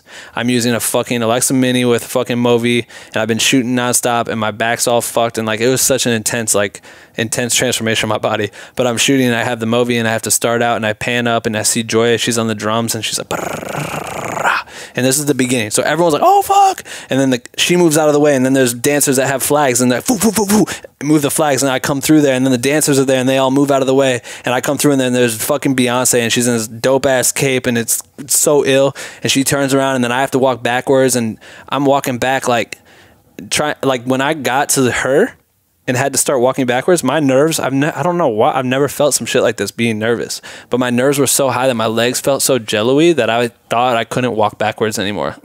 And Dave, who's my intern at the time for Black with No Cream, became my assistant during that whole time and became my spotter. So I'm just hoping that he would drag me, because I felt like I could just sit down and quit and be like, why did I get hired? Like, why? I've never done this before. Like, why am I doing this shit? But I didn't. I like walked back, and I had to go up these steps backwards and like all this insane shit. But as soon as we did that first introduction thing, like the rest of the show like went by like that, and it was just like rehearsal, and like it was nuts. Like, that shit was an experience. But then I guess they liked me, and so they asked me to come on tour with them. It was too bad your legs didn't give out, because that would be the craziest meme of all time. Oh my god, it was terrifying, dog. Like, I don't know how to explain it to you. I think I shit probably 6 or 7 times in the porta potty right before the show. Wow. Swear to God, within like 30 minutes. I swear to God. Swear to God. All right, so I swear to God. I couldn't stop drinking water, and I kept peeing, and then I just had nerves were just sliding through me, man. I was dying. Anyway, so that was pretty crazy. But it was cool because I think on the, before even the first show, they asked me to go on the tour. And I was like, oh my God. Which is nuts too, some full circle shit, because when I found out, when they asked me to do Kendrick's tour, I had Lauren, me and Lauren, I'm telling her about it, and I know how she was after doing the first tour. She had to go, she went back to Iowa. So she went home, we moved to LA, and then she went back to Iowa and lived at her parents' house and tried to pick up some of her old clients and shit. It was a disaster for like 4 or 5 months. So I just fucked up her whole life prematurely. She moves back out to LA, and then I'm getting asked to go on Kendrick's tour, which she understands now. She knows who Kendrick is. So she's like, oh, I mean, of course you got to go on this tour. And I'm like, fuck. And I'm trying to explain to her, like, this is it though. Like, as far as bucket lists go for me, I used to travel and tour in bands with in like vans, like 12 passenger vans with my little bands. And we played all these little shows. I've always dreamt of touring on a bus. I've always dreamt that. I wanted that for school so bad. This is my opportunity to do it with Q. Now I'm touring on a bus with the artists and living that life. Then I'm thinking, I'm offered Kendrick's thing, which is in not stadiums, but arenas. And I'm like, oh my God. Like, this is as big as, like, this is ill. Like, I'm shooting hip hop at the highest form with the illest, one of the illest rappers alive. And I told her when we were talking about, I'm like, that's it though. Like, when it's done, we're going to play 18,000 people. Like, these are the biggest venues. Like, literally there's no other, like this, that's the ceiling. Like, that's my checklist. The only thing that could be bigger than that is like Beyonce or Jay-Z. I literally said that sentence to her at Cabo Cantina, I think is the name of it, on fucking Santa Monica. We were drinking margaritas, and I was trying to see if I could smooth her over to think it was a good idea to go on tour with Kendrick. She was already for it, but I just said that to her, like, and that'll never happen. That's what I said. Like, crazy. Why would I go on tour with Beyonce or Jay-Z? And then a year later, I go on tour with Beyonce and Jay-Z. That in stadiums all around the world, playing in Olympic arenas, playing to 100,000 people sometimes, and I'm creating content that she and he likes. What the fuck? Like, that's fucking crazy. But yeah, they invited me on the tour. I got to do it. It was nuts. Crazy. You want to go into more detail on that? No, that's it. Let's call it a night. No, thanks for tuning in. Yeah, like, what the fuck, dog? If you wouldn't have thought one of my best friends was hot almost 4 years ago, dog. Damn. I wouldn't have gone on tour with Beyonce. Isn't that weird to think about? It's crazy. So just think about that, Andrew. But I think it also goes back to what you always say is say yes till you can say no, because you never know what opportunity is going to lead to the next thing. Right. You just never know. You just got to follow your gut, right? Yeah. Yeah, you do. And I think, talk real quick because I want to make sure the mic's working. Check, check. Oh God, I got nervous for a second. Yeah, so you never know what's going to happen, and I felt like you can get used and try to prove yourself, and you have to go through those ropes of taking jobs and doing shit for free and going on tours for no money or whatever. You just have to parlay that. Me and Dave talk about that in our morning roast episodes where we like deep dive into. Have you listened to any of those? We do like Wednesday Not the episodes. morning roast one, no. You gotta check them out. But it's kind of like fine tuned. We scripted out and shit, but it's like deep diving into stuff, and we talk about like the idea of parlaying yourself. Like, if I do this job, can I turn it into 3 more jobs? Like, always say yes to those opportunities. If you think you can get more out of something, like, try to do it. Like, of course it sucks to not get this money. Of course we all have rent, and of course we're all sick and tired of like creators being abused and paid trash money and shit. Like, that sucks, but sometimes you have to finesse the plug and figure out, how can I do this and make more money off of this in the future? Or if I do this now, can this benefit me then? And like, I don't know, you just always have to have that attitude. So by having that attitude, it got me to this point, I guess, which is fucking cool shit. And now it's like, I'm in a position to not only have built the platform that I've always wanted and continue to grow that and create something like Black with No Cream, where I can have a voice and help others have a voice, but we can also put people on, like for you to take me under your wing and put me on and put me in the seat to be able to have my name say co-edited by Andrew Sandler and Ben Hagarty, that played in my movie theater in my hometown that I grew up in, and in fucking Mexico and in Europe and all over the United States in 400 or 500 theaters back-to-back weekends. Like, my name said that shit, and people, like, that's fucking crazy. But if you wouldn't have done that, that wouldn't have happened. And if I wouldn't have taken Dave and had him he started with me with the podcast. He was being my assistant on the podcast, and then to bring him on tour as my assistant only to set up the cameras and make shit, dump cars, and like there was not supposed to be an opportunity. But when I saw the opportunity to allow him to go on and shoot and fucking do what I was doing, like literally have the same job title as me, basically, like let's go shoot, capture shit. Like we figured out a system. You knew even at the beginning though that you would be doing shit this big. You just didn't know how you would get there. And I think it's important that you always believe in yourself, even when no one else did, and having that vision for yourself, because you're the only one at the end of the day who's gonna believe in yourself. Right. Ben Reverse World, bro. But that's the mentality, I think. And if I think you apply that to yourself, and I think that's unfortunately, that's why I think a lot of people, they have dreams that they don't go in and try to actually attempt to achieve them. They have the plans to do it, but then they rely on so much. I wanted to move to Colorado and go to film school and be a snowboarding videographer, but my friends didn't want to move there yet, so I didn't go. And then film school ended up being too much money, so I didn't go.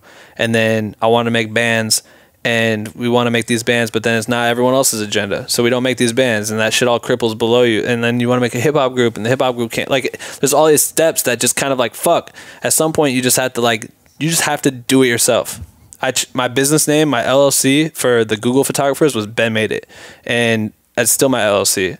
Like almost every time, it's like I have to just take it and fucking run with it and try to turn something into try to turn nothing into something, and then try to make that apply to people and make it help other people. Like if I can help you out and do whatever it is, like I can say it again, whatever I can do to elevate the people around me is gonna secure you into your future. Like unless I came in here, it'd been 10 times different if I came in here and was like, all right, cool, Andrew's doing this stuff or whatever, and then try to steal every credit I can possibly get, or try to take, like, I don't know what I'm trying to think of a good example, but like to box you out, like, or to come and get that shit and then just not fuck with you anymore. Yeah. But I think that being genuine and not doing that is what creates longevity in your career, because everything comes full circle, as like we've seen through your story. Yeah. Do you want to dive into details on the On the Run tour, or is that going to be its own podcast? I know I said podcast like a Midwest. Its own episode. Podcast. It's going to start a podcast just about podcast. Podcast. Yeah. What was it like being on tour? You went all over the world.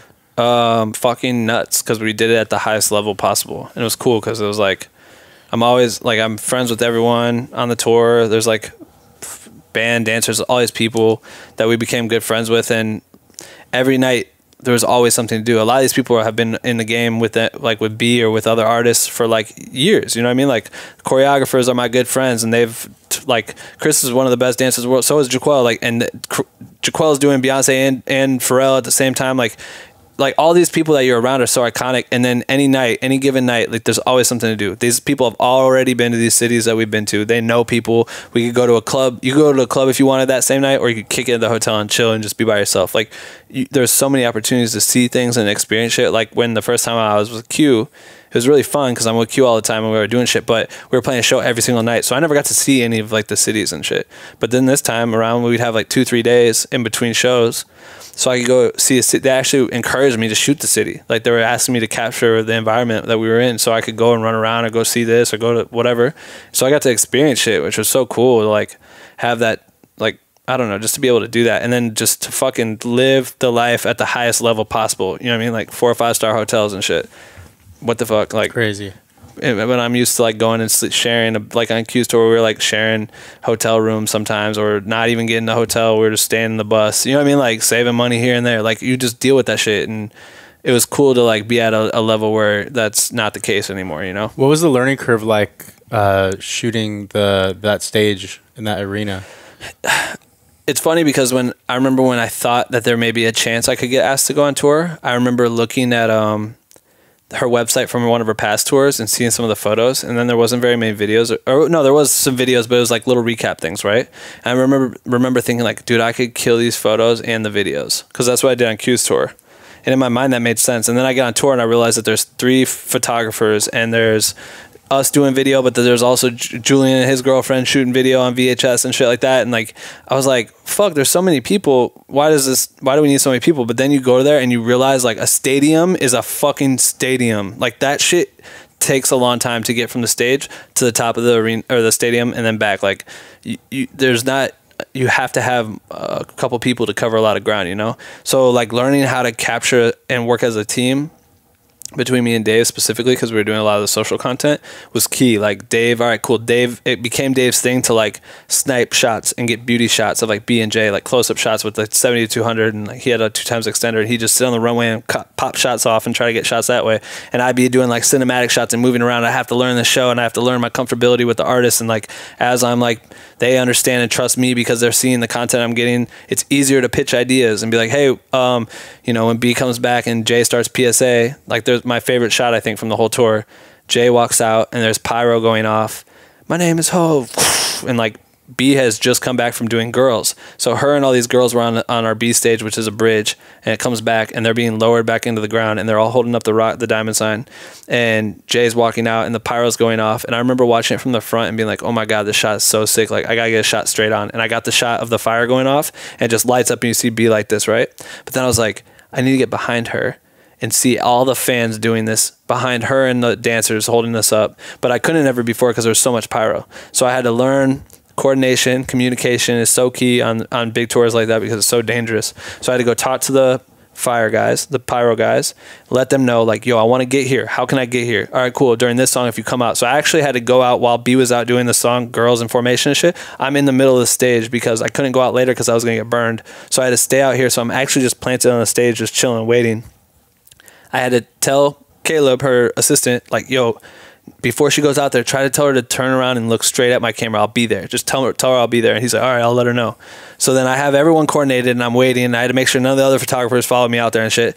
And then she comes back and I'm just hoping that she knows I'm there still, because she just played for like 7-8 minutes out there and then comes back and she comes down and she's holding it. And I'm like, when do I start doing the push? Because I'm on a Ronin and I'm getting a stabilized shot.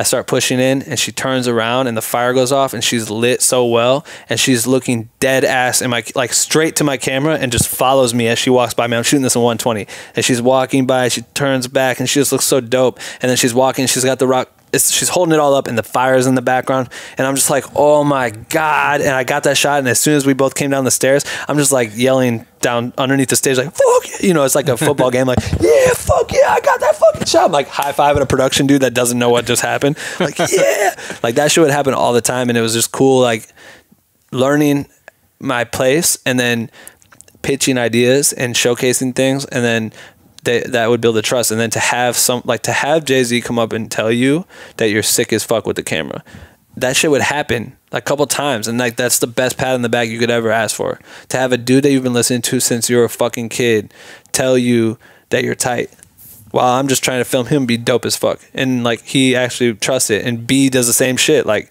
same with like Coachella and all this stuff. She'd tell me that stuff all the time. It was so cool. Like it was cool to like build a relationship with like that with them. You know what I mean?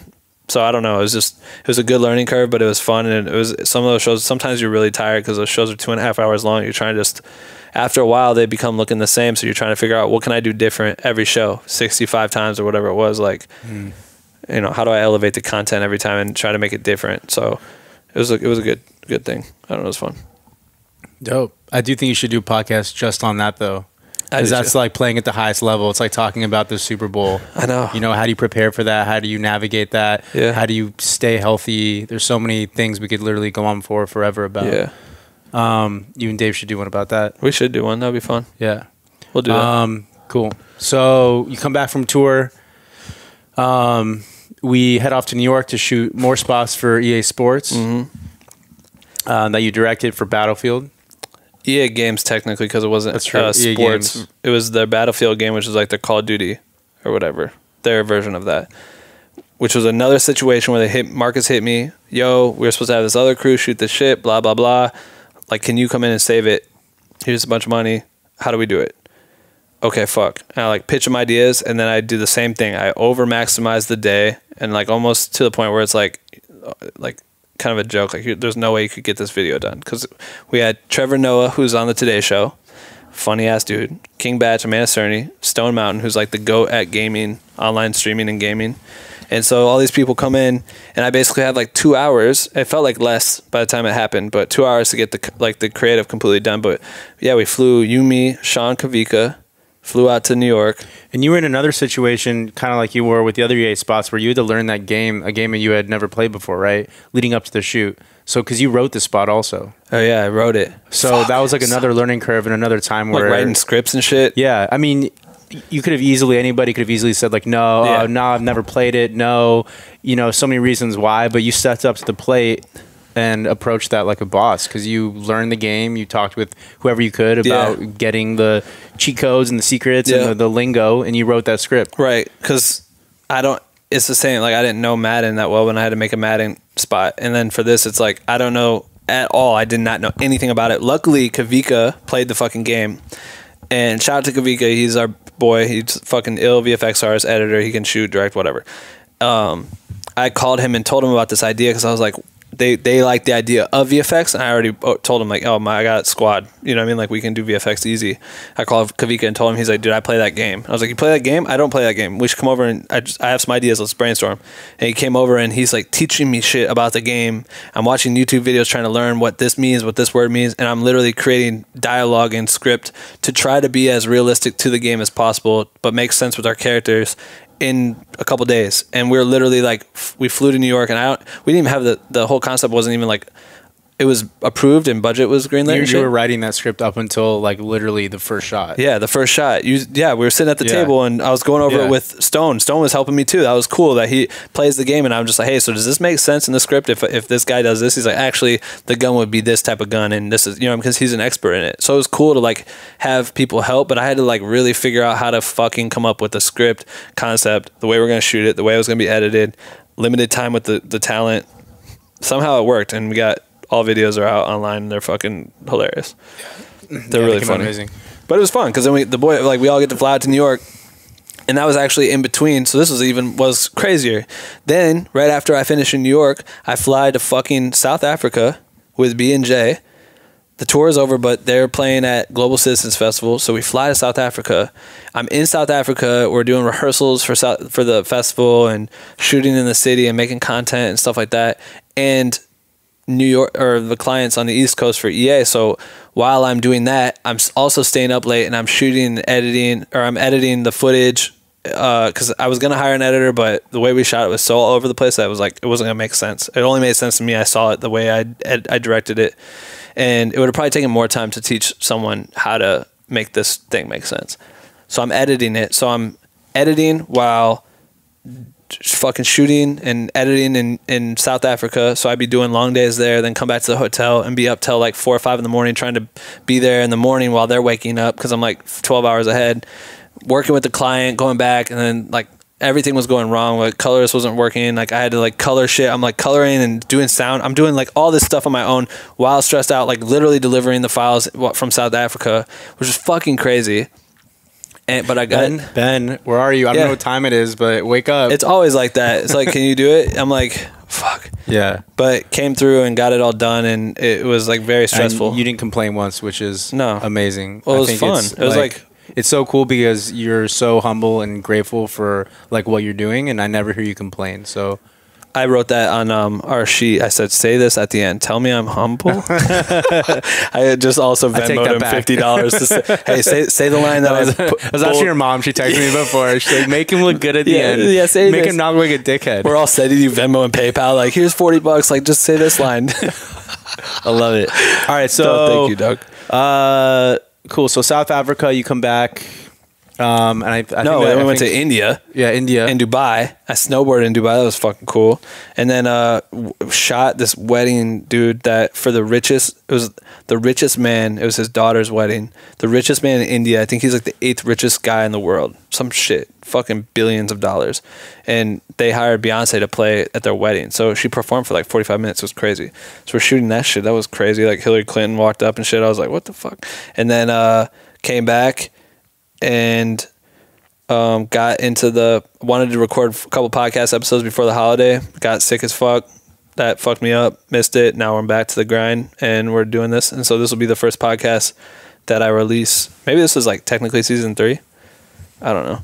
But releasing the podcast, doing the Patreon, trying to build it up. So for the new year, it's like I want Black with No Cream to elevate to another level where I can try to like hire people to help us and build more educational content, like actual physical things that you can walk away with, or meetups and things like that. Like I'll talk about all this at the beginning of the podcast, but I want to try to elevate everyone that is in the community and allow them to have an opportunity to learn at the highest level and provide them with shit that I did not have when I was getting started, things that you taught me, things that this person taught me, things that I learned from B&J, things that all this stuff, you know what I mean? All that accumulated, like however I can regurgitate that back and find a way to make it like actually function as a business, because it's really hard to do this shit by myself. Like you've seen me doing this shit. Like we're working on a documentary and I'm trying to like do a podcast in like the office that I'm paying for, and I'm not making any money, and everyone's probably like, why the fuck are you doing this shit? Like I think at some point it can sustain itself, so I can hire people like Dave and we can do certain things, or fly around, or have someone go out with you on a shoot and break it down on how you did a music video, or you know what I mean? There's so many ways to create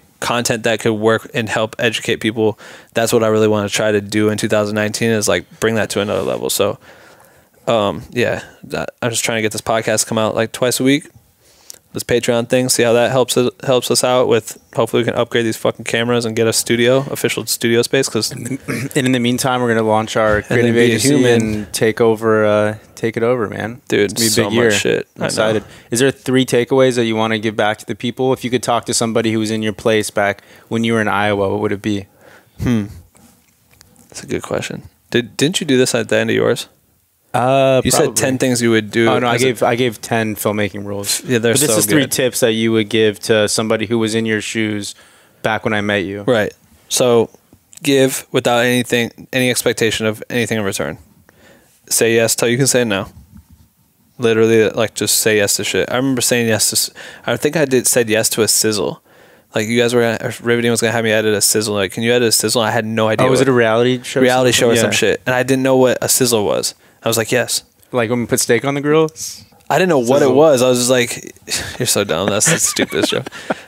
But just say yes to anything. Like, and then there's so many times I've been like Googling how to do something while I'm there because I said I could do it. You know what I mean? And I have no fucking clue. But then if you just walk with confidence and act like you own the place and not a dickhead way, but like that you're familiar and you can handle it, like anything is possible, dude. That's the best part about it. But I think the third thing I wish I would have learned would be just to try to commit to your ideas as full as possible and like give everything possible that you can to elevate yourself no matter what your situation is. Like if you live in a small town in Iowa, that's not the end of it. You know what I mean? Like you can go anywhere.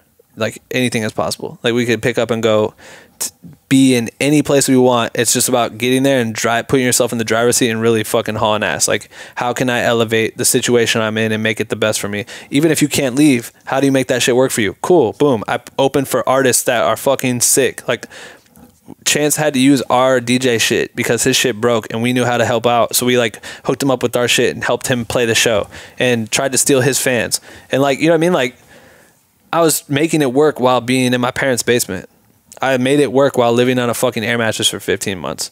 You know what I mean? I made it work when I brought my girl out here and she had to go right back home and I left on tour and didn't make that much money. But I turned around and turned that into fucking one big ass tour that paid some money and fucking got me around the world in the bougiest way with the illest artists in the world. I learned so much shit. So I guess that's it. I don't even know if I said 3 things, but just fucking go hammer. Yeah, I know, super helpful. And join Black with No Cream. Yeah. Join Black with No Cream. Well, I guess that's it. Yeah, that was good. Super proud of you, homie. Thanks for Keep fucking killing it. I'm excited to see where this year goes. And yeah, me too, dude. Well, we need to do a follow-up podcast with you, though. Yeah, we're gonna do a podcast, the same podcast next year to talk about the year in review, because I have a feeling it's gonna be an even bigger year. A year in review podcast would be kind of hard. Yeah. We should do that shit. Yeah, well, we're saying it today. Today's cool. It's beginning of January. Yeah. So this time, or end of December, we're gonna recap the year and see how far we've come, because I feel like it's gonna be real far. All right. So at the end of every podcast, I let my guests always say a hashtag, so that if people listened this far, they can go to like our profiles and tag us in it. And the last time I had you on there, do you remember what you said? Yeah, it was like Donald. Or, he said. Oh, fuck Donald Trump or something? No, he goes, he didn't know what to come up with, and he goes, Trump. You stumped me. He said, Trump. I don't know. Yeah. And so it ended up becoming hashtag Trump IDK. And people will still tag me in that shit. But now Now I'm the guest on my show, so it's my turn to pick a hashtag, which is cool because I've never done that before, and I wish I would have had like a dope one in mind. So if you got this far in the podcast and you listen to this, I want to know if you made it, if you were paying attention. This is my way of knowing. So I want you to go to my Instagram. No, go to Andrew's Instagram and tag me in it at Ben Real World and use the hashtag. You gotta tell them what my Instagram is though. Go to Andrew at Andrew_Sandler and tag him and me. And then say hashtag dickhead jeans. Dickhead jeans. Yeah, it's a funny video that one of my friends, my brother and my other friend. Hilarious. Now everyone's gonna think that everybody's calling me out for my dickhead jeans on my Instagram.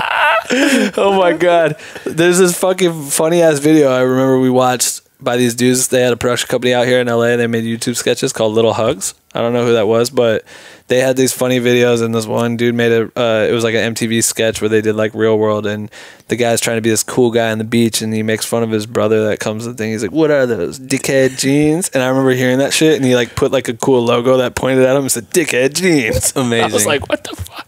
Branding 101. Yeah, I'll remember it forever. So will Mike Tucson and my brother Sean. So dickhead jeans, and cool. that's hashtag dickhead jeans. Cool. Yeah, I'm Thanks, not gonna put Thanks it. for picking me to host this. Thanks for letting me use your living room these past 2 days to record podcasts. You got it. And being my host on today's episode. Do you want to tell them about Patreon? Plug it, because I don't want to do another outro. Do you know anything about Patreon? Not really. All I know is that you should support Black with No Cream on Patreon so Ben can continue to keep giving back to the community and afford to keep donating his time to providing valuable information for all y'all. Dude, so you very much know what it is. Is that it? Yeah, that's it. How do they find it? Patreon.com/blackwithnocream.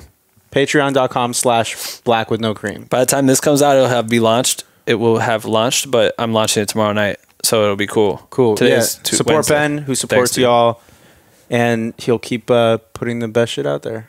Boom. All right. Go type dickhead jeans on Andrew's Instagram. Follow me at Andrew_Sandler. Boom. It's over with. Later. Shout out to all my executive producers that are supporting us on Patreon. My boy Christopher Manga, Craig McCall, and Jason Hall. Toot toot, motherfucker.